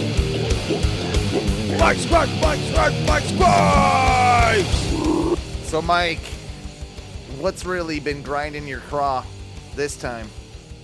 Bro, so I might have told you guys before, I live across the street from a firehouse, which is dope because, like, when the power goes out, it don't really go out for us. Yeah. I thought you meant firehouse subs for a moment. Sorry. No, like an Oviedo firehouse. But, bro, every day this week, some motherfuckers have been getting in a car accident or burning their house down. Oh, they've been, too much fire activity. They're not letting the guys rest and make chili at the firehouse. Bro, but the worst thing is, these motherfuckers are having this happen at like 6 to 8 in the morning. See, that's unacceptable. If you're going to be causing all sorts of like public needs where it's going to set off sirens, you need to at least have the respect of the rest of the community, or respect the rest of the community rather, so that you do this on like business hours. Like you can't be having this. You can't be having accidents at like 4 a.m. Like, come on, like, get out of here. Like, and then you're on the same schedule as the moon, just all willy nilly. You're gonna fucking just decide, like, okay, now's a good time for me to, set the kitchen on fire or whatnot. And the worst thing is, Owen, usually because like my apartment, I can literally see the firehouse from. Yeah. Usually in the morning, because it's still kind of dark, when the fire truck starts to roll through, you can see the lights. And then, I hear the noise, and I get up because I start to go to the bathroom, and the noise is lasting like a really long time. These motherfuckers are out there at 7:15 in the morning testing the siren and the lights. No. Bro, that cannot wait until like 10 o'clock. That's at least a 9:30. And this goes back to Owens' theory that the world should start later, and the world nothing should open up in the world until 9:30. That's your start of your day. That's when it needs to happen. Nothing should open up before that. And I agree with you that there's no reason, at least before 9:30, they should be setting off goddamn testing the equipment. No. Beep, beep. I was so mad. Whip. Yeah, because I'm like, I guess no emergency today. I'd send a letter. Like, hey guys, I know, like, you want to hit the horns and everything because you're about to pull the fire engine and the ambulance out of the station. But could you just wait till you get like 50 feet down the road, like past the apartments, before you like click on the siren? Like, there's nobody driving usually. Just wait. So I guess the real gripe is, Owen, hey, dumb motherfuckers, stop having accidents. that between early. the hours of 6 and 8 in the fucking morning. Yeah. No. Fucking inconsiderate pricks. It's a lot. No, it's a good gripe, Mike, and I fully support it. Can you burn your house down during business hours, please? Yeah. If you're it, you know It's what? only polite. And if they don't, stop this behavior over there at the fire station that they've got going on with their testing regiment, I say we just cancel all the fire and ambulance. Like, just get rid of it altogether, because what is it really doing for me? Right. Like, you know what it is doing, bro? It's making people less self-reliant. That's 100% sure. I've got a hose. I can put out my fires. What do I? Probably got a fire extinguisher, probably somewhere. I mean, there's one around there somewhere. Probably. I have a question. Yeah. If you lit a fire extinguisher on fire, yeah, what would happen? Not much. I think that's kind of not much. Like, wait, but it's compressed. Like when it depends on what type of fire extinguisher. But okay, so it's a house fire. There's a fire extinguisher in there. It hits the intense heat, bursts the steel casing of the fire extinguisher. Yeah, it's gonna put out like a tiny little circle of a fire, and then the rest of the fire is gonna keep burning. That's probably what I think's probably gonna happen. Yeah, something like that. That's what I think. Hey, we'll switch gears real quick because I need to talk about this guy. And have you heard of Neil Harbisson? No. He is a cyborg. He's a cyborg artist, but he can hear colors, and he's gonna explain things to you right now because he's a cyborg, and he has what can only be described as an antenna, I believe. So I feel like maybe I know this guy. Maybe? Yeah. We might have talked about him before in the past, but he's been popping it's back Scatman up. John. Scatman John can hear colors. Yeah, well, maybe. This is Neil Harbisson. Seeing things in grayscale. So here we are. Here we are with Neil. Bro, okay, I'm gonna stop this for a second. Yeah. When you have a problem, I don't know if it's really a problem or if it's a gift where you can hear colors. No. Maybe, just maybe, tone down the dress a little bit. Get a normal guy haircut. Like, don't be a caricature of yourself. He is gonna explain it to you, and I want you to decide between the two of you if this guy is a genius, an artistic, maybe a savant. Or if this guy is a complete sort of sham. He will go on to explain that he has an antenna that is embedded in his head. This man did not always hear colors, but his antenna will allow him to do so. So I'll let him explain it a bit more to you, and we will discuss. Is the bowl haircut needed, though? This is part of my point. I've never seen color. I don't know what blue means visually or what red means visually. So he's colorblind. He's born colorblind. Where color exists. So it's quite complicated because even if I don't see color, it's impossible for me to ignore that color exists. I didn't want to use my eyes, and I didn't want to use my ears to detect color. I wanted to have an independent sense of color, an independent body part. So I started looking at nature, and I saw that many insects have antennas, so I didn't see why I couldn't have an antenna. So yeah, I couldn't see the colors because I was born colorblind, but I wanted to find a way to experience color and decided to put an antenna in my head because that's totally how other people view color. I just hide my antenna, guys. Okay. You don't? Yeah, you got, yeah.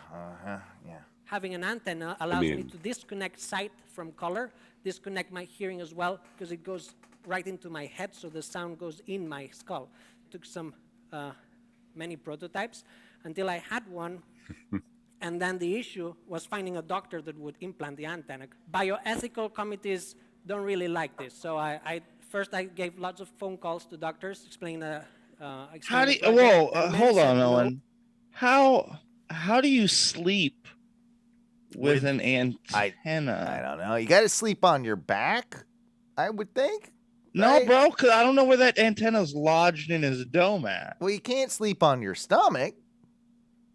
Side sleep. Yeah, he's probably got a side Probably sleep. a side sleeper. Yeah, he's gonna probably have to side sleep with that apparatus. Can he? Does it have like a little what, a 3.5 jack where he just like, I don't know. Click. Yeah, pops a new one in Plug. when one gets a little worn or something, like I new pair of wish it would headphones. glow. I want it to glow on the end a little I want him bit. to be like an anglerfish. Yeah, that's Yeah. exactly what I think that we should describe to the audio listeners. This guy has something that's coming out of the back of his skull, obviously, that's been implanted in there that looks like the light of the anglerfish that has that antenna that shoots above its face. That I believe that they use as kind of like it's a fishing bait. hook, It's a like a fishing bait, lure. right? Like it's a lure. Yeah, they kind of use that to lure smaller fish in that they can eat.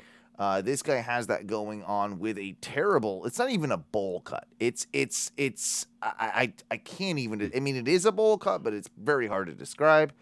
And he's doing his TED talk here about the whole thing. But I also want to understand and want to know how the conversation goes and how he finds a doctor that will even perform a procedure to install this thing in his head, right? Like, am I okay? Like, we were talking about like where it's okay and not okay to sort of fat shame, right? Earlier in the last segment. And am I okay to shame this guy? Is it okay to shame this guy?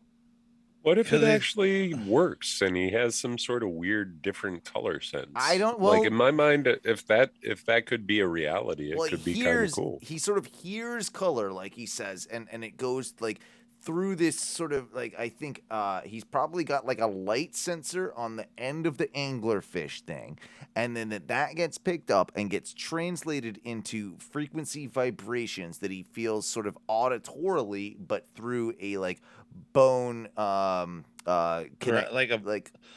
those temporal speakers. Yeah, that work with, yeah. like- I think that's essentially what he's describing. But hey, let's let him talk. We don't do this here. We don't do antenna implants.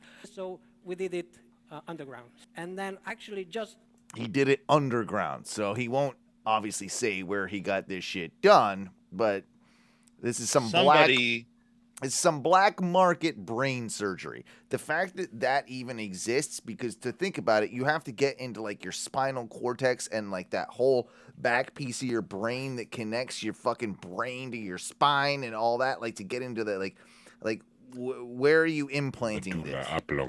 Right, Yeah. exactly. moments before the operation, we said, now that we hear that we're gonna drill your head, why don't we also include internet connection? So that Oh, cool. Well, since we're already Well, in yeah. here, we might as well put the Ethernet port in, right? Like, Makes let's sense to me. Add a little Yeah, Wi-Fi. add it in. Add it in there. I mean, we're already. Bluetooth that bitch. Yeah. you can actually receive colors from other parts of the world. Why just limit color perception to what you have in front of you? Why don't you receive colors from other parts? So we actually designed an extra hole to introduce the internet connection so that I could receive colors from other parts. So actually there's 4 An implants at extra the back. hole.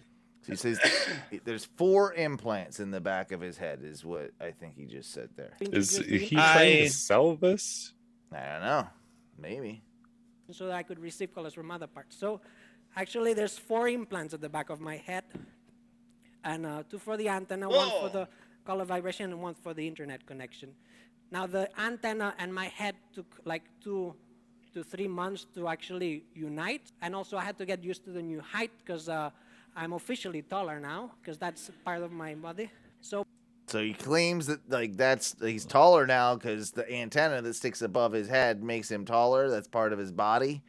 Do you agree with that? Do you agree with that? I don't know that makes him part of his body. I almost feel like Okay, then if I wear a top hat, I'm now 6'4". I'm Exactly. 6'6" because I'm wearing a dunce cap. Or high all my heel life.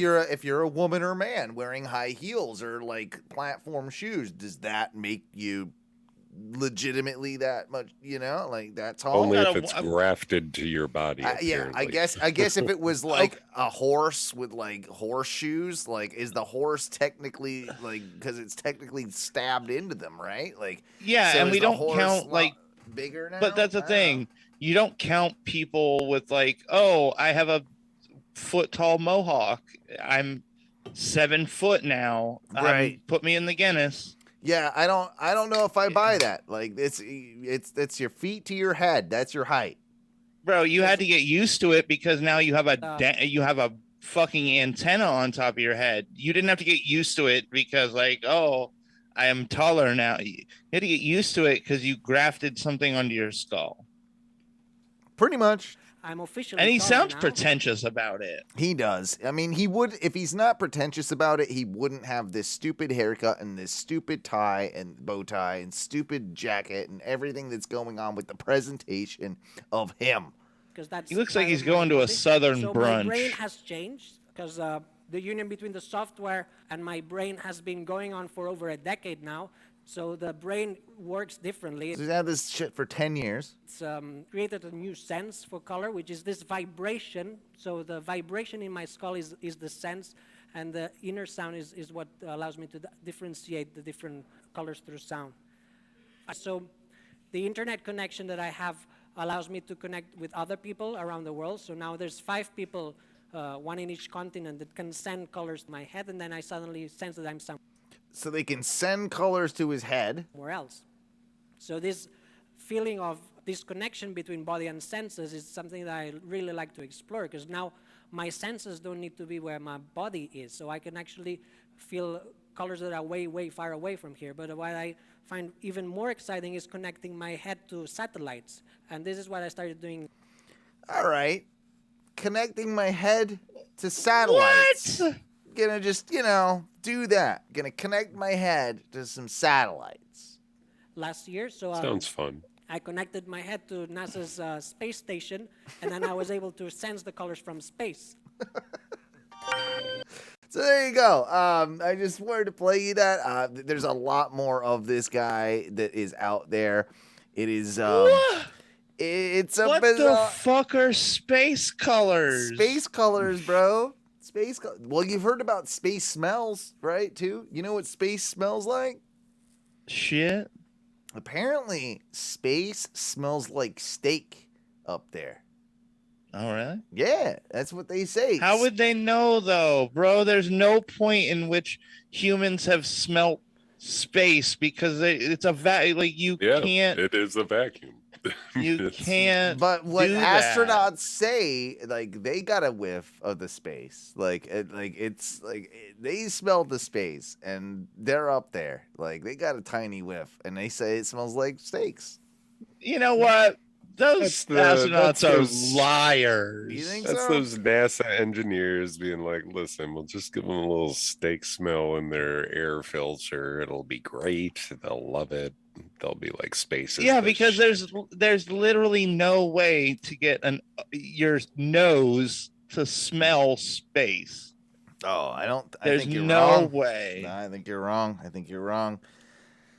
Dude, okay, so wait, what if you put your hand into like an airlock where it would seal your hand? If you put it out into space, like your hand would die, right? No, I wouldn't die. It would just be your space hand, and then you'd bring it back in, and you'd give it a smell, and be like, "Oh, it smells like steak." That's literally, I think, the only way this would work. That's what happens. Like I don't think. Look up. If that's how it works, I want to know. Look up what does space smell like, and you'll see. They'll tell you. It'll be something about some steak or something like that. Look up what does space smell like. Okay. A succession of astronauts have described a smell as a rather pleasant metallic sensation, like sweet-smelling welding fumes, burning metal, a distinct odor of ozone, an acrid smell, walnuts and brake pads. Oh. Burnt almond cookie. Ooh. That's not steak. That was not what I None of that was steak. You should put in steak in that, and it'll come up. But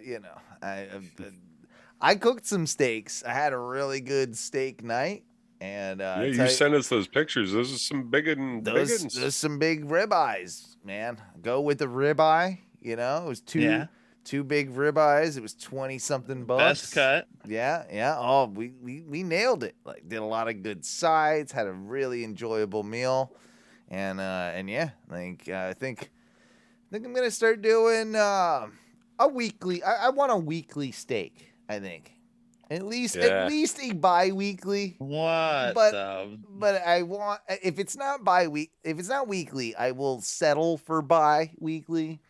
But what about monthly? No, it had to be monthly. No, I think I'm gonna go more appropriate. I think I'm gonna go bi-weekly steak. Oh my god.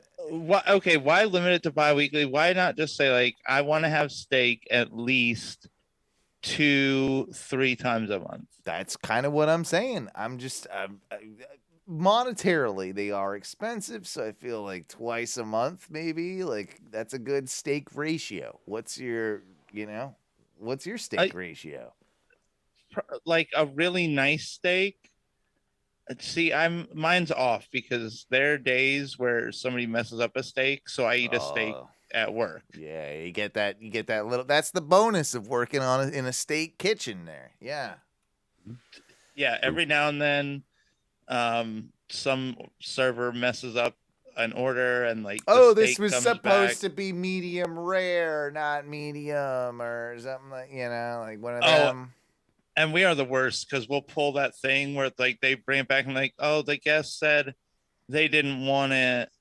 What do you want me to do with them? Like, give it here. I got to show the grill cooks. Yep. Like that they made a mistake, because I'm kind of like the head rub it. guy Yeah. now. You got to rub it in their face and be like, "This is not medium. This is medium well." Like, you got to really, like, throw it in there. And so I'll like be like, guys, you really got to get it together, and I'm hand everybody a piece of steak and be like, look at that steak. Is that? Yeah. You cut it all up, and you're like, okay, we're gonna all try this together. You look at it like, so this is a learning experience, but we're also gonna eat this fucking steak right now, and it's gonna be delicious. And even though it's a little overcooked, you guys are still pretty happy about the whole situation. Yeah, because you get sick. But like, in my own personal house, maybe like once or twice a month is probably usual for us. Yeah, okay. Yeah, see, I'm going to start adopting at least a twice a month steak regiment. Like, that's kind of, I think, my new goal, cuz it made me feel so much, like, I just felt so much happier after having a steak, like a good steak. Like, I felt so much happier. And to be fair though, Owen, I like pork way more than I like beef. You're a porkman. So I like a really nice pork chop. I'm not a pork. I'm not a pork chop guy. I'll do a super nice. I mean, I don't dislike. I don't really like pork chops. I like certain types of pork, but if I'm going pork or beef, beef's gonna win. Beef's gonna win. But here's the beautiful thing about it, Owen. I can always get like a really super beautiful pork chop for like $6. Yeah, they're a lot $7. cheaper. Yeah, I can see that. Before we get into the last bit of the evening, and I didn't want to get into, like, gender reveals. We know how cringy they are with people these days. I've seen so many of them with, like, they try and be creative, and it's always the same thing. There's a baseball getting hit, or there's a firework, or some dumb shit. You're using those little powder poppers, or yeah, there's something, and this has been going on. How would you? I mean, maybe the last 5 to 10 years, like, this has been like a big thing, like, because before this, like, when we were kids, when we were our parents would have never done a gender reveal party, right? Like, they would have, like, and this is why it got brought up in my own head, is more just the concept of the whole thing. Like, we never would have even done that. Like, our parents probably told their closest friends, yeah, I think I'm having a boy, if they even did that. And I was going to ask you guys, because my parents, they didn't know what they were having. They asked the doctor not to tell them, with both my brother and myself when we were born, what we were going to be. And like they found out the day that we popped out and we had our little dicks hanging out, right? Were your parents at all the same, or do you know if they knew? I guess, Ty, you don't really know because you're an adopted. Or no, you're not adopted. Your dad's adopted. Yeah, it's your dad. Yeah. I always mix it up, but I can't really remember. I feel like it's possible they didn't know for, well, shit. They knew for my sister, I know that much, but I can't remember if they knew for me. They probably knew for you then. If they knew for your sister, if you knew for, yeah, I would assume they might have known for you as well. I know you're older, but it would make sense. Like, I think it was more common in the UK, just culturally as well at the time, that you didn't, like, you certainly didn't announce it even if you knew. And you, like, a lot of times didn't know until the day of. Do you know what your situation was with that, Mike? I think my mom wanted to know, so I think she knew for all three of us. Yeah. I think it's definitely more. I think it's definitely more prevalent in America during that time. Now in the UK, it's probably exactly the same, right? Like they all find out. Gender reveal. Yeah, it's a social media thing, man. It's all because there have always been gender reveal parties, I assume, like for a very long time that most affluent people would have, but I think it was more just baby. I think this sprung from the cost of childcare going up and you needed another party to get presents in at. So you'd have your baby shower and you'd also have a gender reveal party. Yeah, so I think like more curated gifts, I guess, for the particular gender. Your mom in the chat is actually saying that I knew from sonograms about 5 months pregnant. That's the difference. I think it's natural that doctors just blurt it out here now. Rather than like give the option for people to even know. And it like I'm definitely not planning on having a kid. I don't think that'll ever happen in my life. But if I were to be, and me and my wife were in that situation, we were going through that, I'd kind of want the option to not know. You think you would take that option? I don't know. I really don't know. More than likely not, if I'm being real to you. But I mean, but because I guess I understand it. But because of my family history and because of like maybe even just tradition, maybe I would, just for the shits and giggles of it. Because so like I don't know anyone, like I know plenty of my friends that are around the same age that have had kids, multiple kids, and all of them have known what the gender of their child's gonna be. I don't know that it's like very common anymore that you find out the day of. Well, and I think gender reveal parties are much less for the parents and more for you're telling your friends. No, they're all for the parents. They're all like it's the look at me thing. It's all for the parents. But I think, dude, I feel like so many of those parents order like specialized products. At least one of the parents does know. So it's not always, like, not always though. Not always. Like I feel like the mom in those situations usually knows. Oh, the mom always knows, and they're telling the dad. That's the thing. Yeah, I would agree with that. But in the case, like I'm saying, like there is no gender reveal party, and you don't know until the child's born. Like I think that's super rare in this day and age. I don't know that exists anymore. Yeah, I think with why people hold on to that sentiment too. Like that's my question is like, why would you not want to know? Why in this day and age? why not? I'm trying to put myself in like my mom and dad's shoes, and I can't really answer that question, Ty. Like that's why I asked it in the first place, is because I think really deep down, if I were having a kid and Teresa was pregnant, we would want to know, right? Like it's a preparation thing. Like okay, I can prepare myself to having a daughter or having a son or whatever, but. I guess it's like maybe just an old school thinking, like what's gonna happen is gonna happen, and it's more fun to have the surprise. Like, and I do like that's why I found it so interesting that it existed and doesn't now. Like this is definitely like a change of like generations that there was of course a time, even if just a few generations removed to us, where the technology didn't even exist. Yeah, there was no way to know. There was no way to know. So that I think it maybe just comes from that it's maybe in just an old school thing that once upon a time, like that was the way, and hey, we'll just find out on the day. I guess if it's all well and good as long as like the baby like is being monitored by a doctor. The doctor has to know. The doctor has to know the baby's healthy and all that. And as long as that's good, then you can do it. But it's got to be such a small percentage that actually don't know until the day of. Especially in America. Maybe in other countries it's different, but especially in America, like it's got to be under 10%. In America, it's probably super low because I think you would almost have to tell the sonogram, like you'd really need to tell the sonogram person, like, hey, we don't want to know. Yeah. I think you have to go in with that mentality first and tell them all. And then, and inevitably, there might be like that assistant that fucks up. Like that comes in and it's just like, what a cute little baby boy while it's in the stomach, something like that, like right, like that just happens.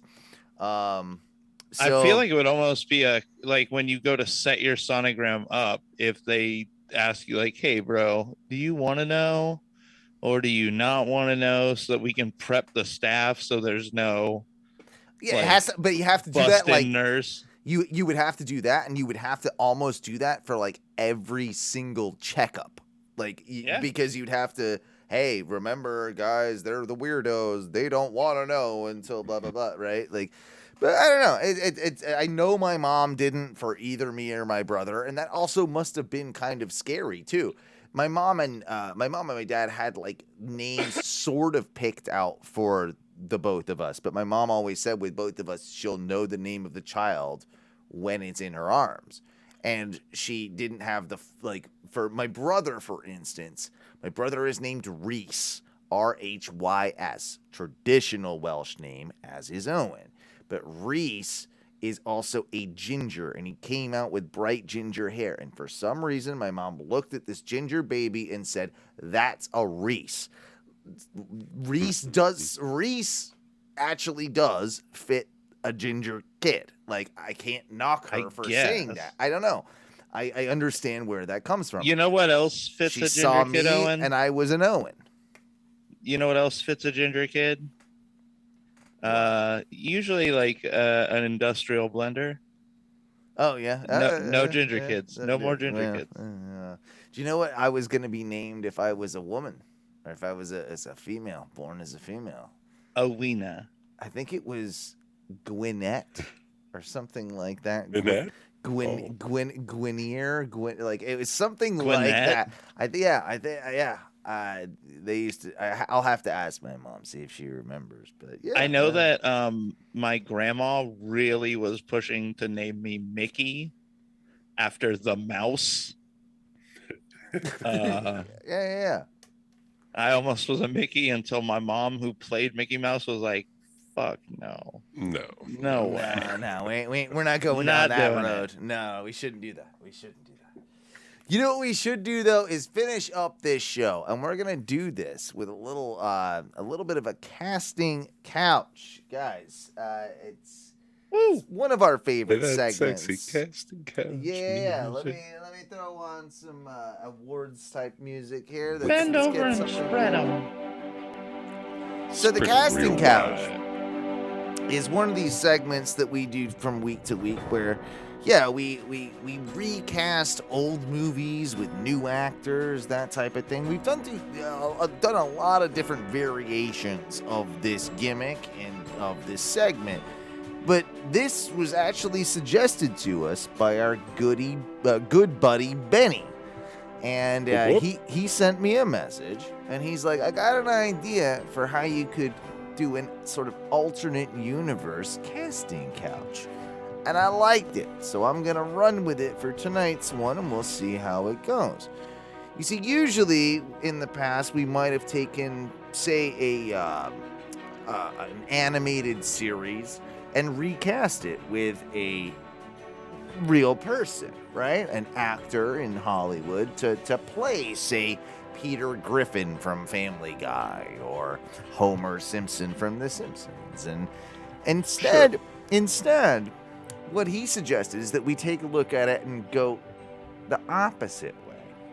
So that we essentially take a look at real life sitcoms or movies and cast them with the cartoon characters, the animated characters that could fit the roles of people that we are playing. So everybody that we need to guess has to be a fictional animated character that will fit into the world or sitcom of what we're talking about. And I thought it was a really clever idea. So thank you, Benny. We'll give him a round of applause. Benny Payne. And we'll just see how this goes, because how would you, if you were taking a cartoon character and replacing it in the show Seinfeld, how would you start off with even that? Okay, I think I got one. I want to see. I would probably take Moe from The Simpsons. Is that a and Kramer? Recast. Well, I was thinking more of a George, because Moe does a lot of complaining. Yeah, Moe fits. Moe fits. Yeah. Moe Sislak is kind of a shorter, ugly husk of a man.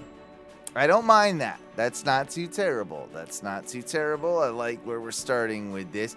Ooh, who's our Jerry, though? Who's our straight man when it comes to, like, these with a cartoon character? Bob Belcher. Bob from Bob's Burgers is Jerry Seinfeld. Yeah, that's not terrible. It's not terrible at all. I don't know that it's dead on, but I don't mind it. That's if I think of one, I'll let you know. But how about Elaine? Oh, Elaine. Lois could be a bit of a Elaine. Family Guy Lois. Kind of ditzy, but can pull out some smart stuff here and there. Yeah, and kind of sexy at times when she wants to be. I'm not mad at it. No, not either. Mad Not either. I feel like that's a decent casting choice for her. And then we didn't hit Kramer. Skeeter from Doug. Skeeter's a decent one. Yeah. Even though he's just a teenager in Doug, he does a lot of like offbeat, kooky stuff. I'm gonna go full Boomhauer on this one. Boomhauer is okay. All right. Boomhauer is right in there. I feel like Southern Kramer, a little bit. I feel like maybe if we're going King of the Hill though, I feel like Dale might be a bit more of a Kramer than Boomhauer. Dale? Yeah, I think Dale's more of a Boomhauer than Kramer. Well, I think Hank's more of a Seinfeld. I mean, I guess he is the straight man. He is. Like Seinfeld with a Hank Hill accent would be hilarious. I don't know. Yeah, Southern Seinfeld. Jerry is the hardest one in particular, really, to cast in this role. I was gonna go outside the box and even go like Dr. Katz with that one. Okay. But I think you can go think you can go. Is it wrong to do the critic Jay as George then? I mean, he's either one or the other. Jay really. Sherman. I mean, yeah, he's one or the other. He's one or the I other. can sign isn't up for that. Yeah. I don't know. It's tough. It's tough. Fucking hell. I feel like I'm missing someone, but we'll maybe we'll get to it. If there's somebody that pops in your head for Seinfeld, let me know. This one is a tough one. We're definitely having to jump around and jump through hoops on this. But yeah, we'll keep it going. And the next one I want to do is cartoons for The Office, the American Office. Oh, okay. Okay. So Jim is Fry from Futurama. I've been Jim's waiting way for the too right smart. Fry fit, but I don't know. Jim's way too smart to be Fry. Okay, so yeah, Fry is a little dumb. You're right. But he's lovable enough for a Jim. Pam is what's her face with the one eye. Leela? I would have said Leela was more of an Angela. See, Because of no. how much of a stick in the mud. Yeah, I guess she is a bit of a bitch. Leela can be a bit of a bitch. I'm glad I said stick in the mud. All right, then. So is Fry Andy from The Office? Andy, Now- like, that actually works. Layla Better. Angela. A lot better. Layla Angela, Fry Andy. Who else can we? All right. Skinner is Dwight. That's fair. Skinner might be able to be Dwight. I'm not 100% sold, but I'm taking Hank Hill back for Dwight. Oh, that is a lot of Dwight right there. Very rules oriented. Yeah. Very follow the procedure. Oh no, it's not Skinner. Millhouse. Millhouse's dad. What's Kurt Van Houten. Wait, what? Millhouse's dad's name is Kurt. No, that's not his name, is it? It is. Oh man. No, it's not who You I'm wanna thinking. It's challenge not. No, it's not who I'm thinking of. Who's Homer's neighbor, the nerd? Flanders. Okay, Flanders could do a Dwight. No, okay. That would be fun. Could also work. Flanders is Dwight.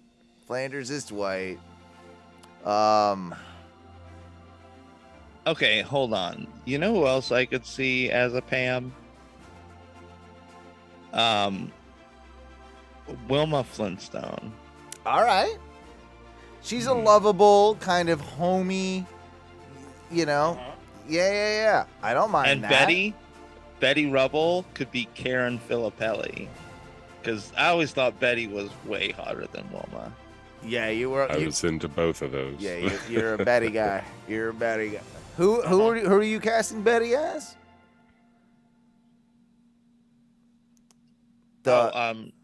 Jim's girlfriend. Oh, before yeah. he married Pam. Karen. Yeah. Okay, her. Yeah. I don't know her name.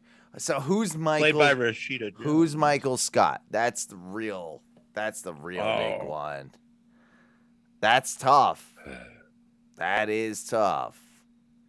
Okay, Randy. hold on. Johnny Bravo.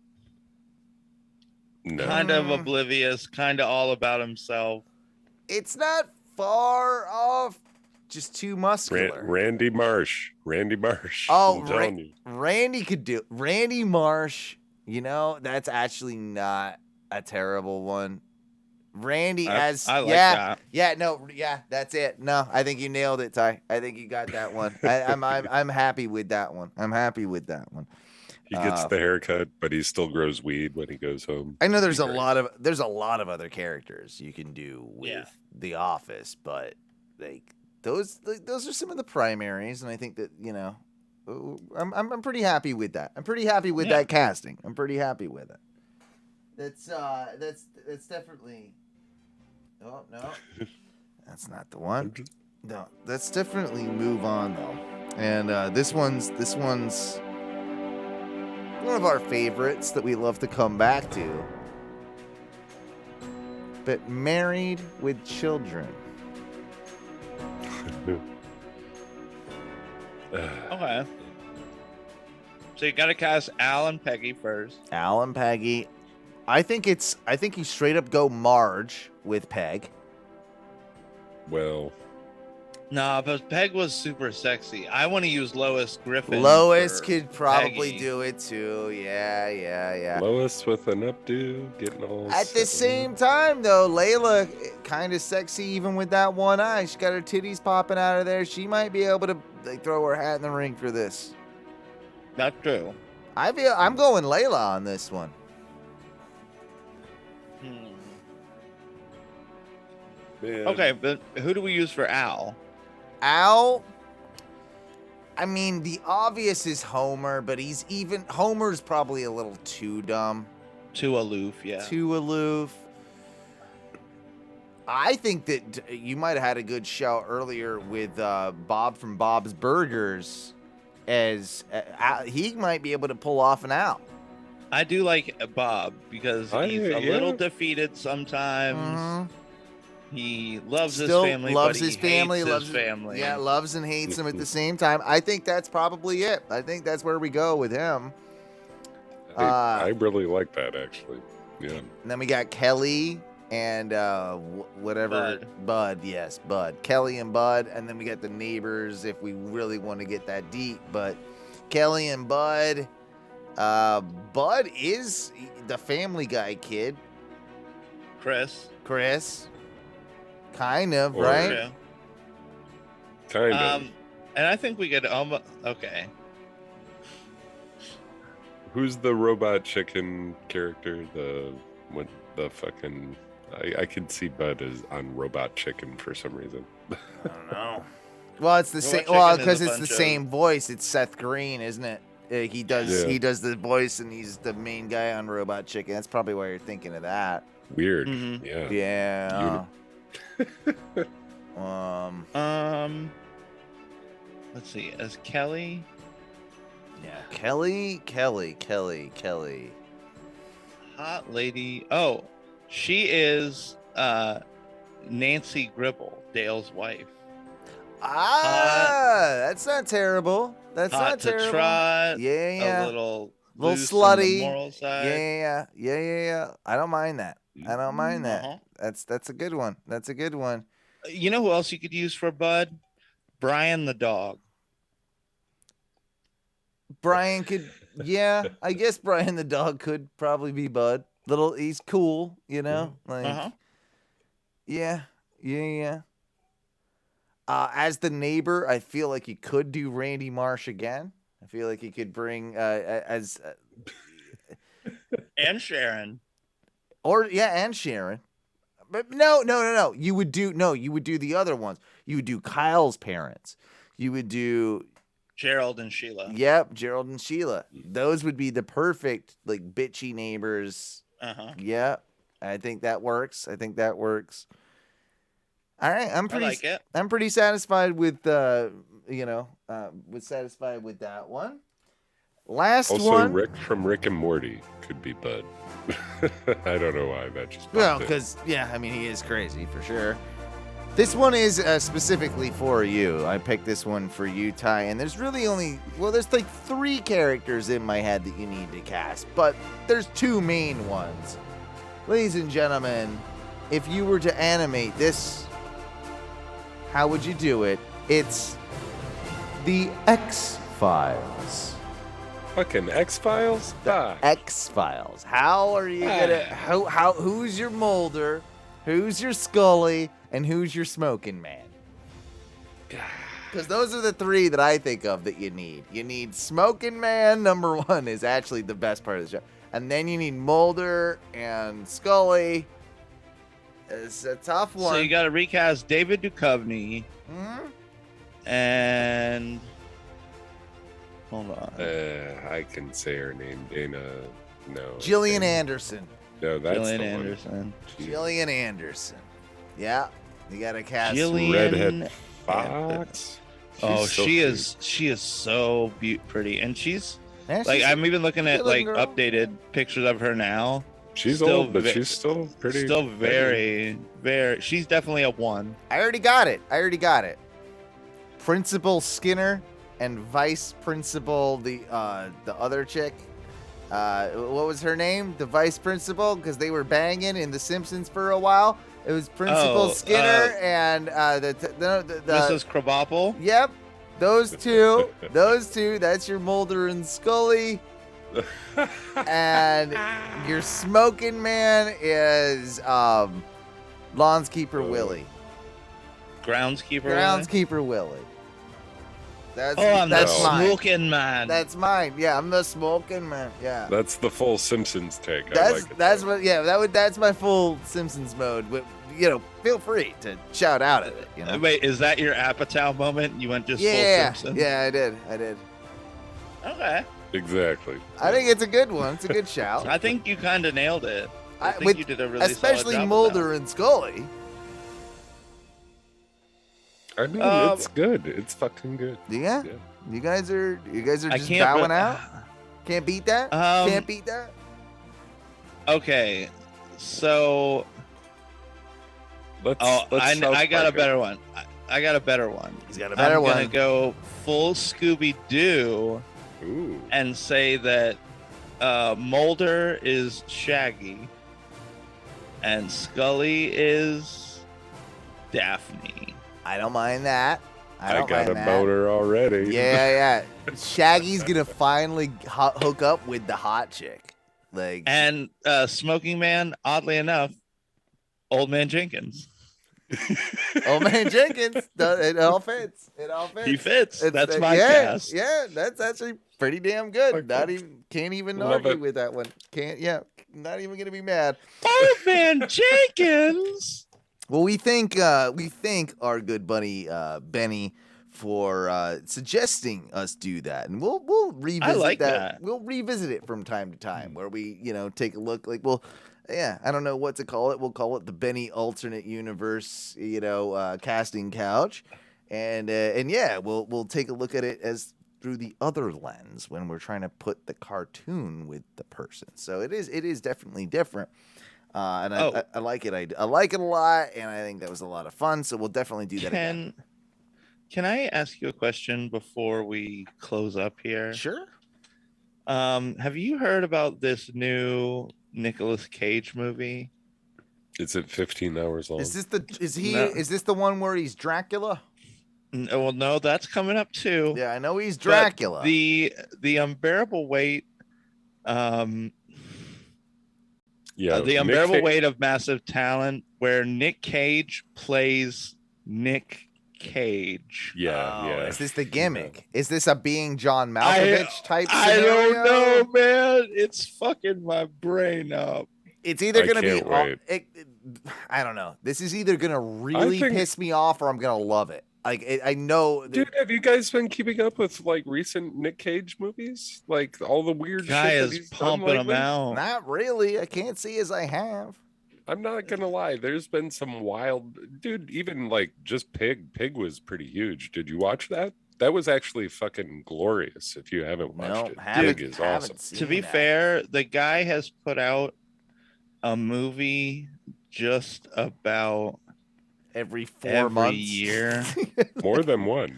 No, yeah, and I think he was accused, of course. I know he was paying off some debts of some stuff. He made some tax debt. Yeah. I think I heard. I could be wrong, but I think I heard that Nick Cage, he's finally got back into the black. He's no longer in the red. He might have actually done enough movies now to. Because there was some interview where he talked about it, and he's like, "Oh no, trust me, I didn't do just all those movies because I needed to make a ton of money." And everybody was like, "Okay, yeah, bro." right. I'm looking at his you just type in Nick Cage movies. Yeah, there's a full 2 to 3 mouse scrolls of dude, separate movies this dude has done. He's probably done a lot of work. 30 movies in 20 years. Like, I don't even think that's a stretch. Yeah. I don't even think that's a stretch. Like, I think he's probably churned out like 1 or 2 for a year for a while. There's been some really good ones lately, though, man. Last 5 years have been awesome. Are you a Cageman? You're a Cageman. I love some Nick Cage. Yeah, I'm not guys. gonna lie. Well, I'm not gonna list off the movies. I'm just gonna give you the count of movies every year from 2010. So 2010, 2, 11, 5, 13 or 12, 3, 13, 3, 14, 4, 15, slow year, only 2. Only 2. 16, back to 5. 17, he slows down just a little bit at 4, but then he ramps it up in 18 and does 7. And then 19 does another 7 movies. He knew that COVID was coming. He needed to get some bills paid, so he ramped up 18, 19. He did 7 a year. Yeah. He knew something was up. You did 14 movies in 2 years. Now, in credit to it, I think we might have to like look at this further because maybe Nicolas Cage started COVID. Like it's a certain possibility in my brain. The amount of movies and traveling that he was doing, he's probably half responsible for COVID. Okay, I'm not gonna lie. In 18 and 19, when he was doing 7 movies a year, more than half of the movies direct to video. Well, fair though. Hey, everything pays, Mike. Everything pays. Everything pays. And, so. Bro, but in some of these, it's like voice role, documentary. He was a producer in a lot of this stuff, executive producer, voice role. He's making money. Guy kind of has some leeway to make some stuff, I'm sure. Hell yeah. Well, I'm looking forward to seeing that, as I'm looking forward to getting out of here for the night. We have done a very long show and longer than I anticipated. We thank you though for joining us, as it's been, we love you. Yeah, it's been a lot of fun, and we do need to get out of here. And we'll be back next week. Should be next Thursday about the same time. We're doing things right now. We're starting things up on the Twitch around 7:30 instead of 8:30. We're doing it an hour earlier just because of my schedule and just making it easier to get out the shows. Got to be up early on the Fridays coming. My work schedule is a lot busier, so my apologies if that's affecting you, but you'll get used to it, you sons of bitches. Yeah. We do need to promote the fact that if you want to donate any money to us, you should do this because I need it. I need the money. If I had more money, I would be able to do the show whenever you wanted it. And anyway, you can do that over at patreon.com/ONRS. Join our Facebook group, facebook.com/groups/Oh No Radio Show. If you like the wrestling, check us out over there, over at OhNoWrestling.com. It's WrestleMania weekend, and we're going to be doing a ton of content for your wrestling fans on that shit. And yeah, what else? 407-906-6466 should you like to leave a voicemail. But most importantly, as we end the show for the evening, boys, what do we say when we get out of here?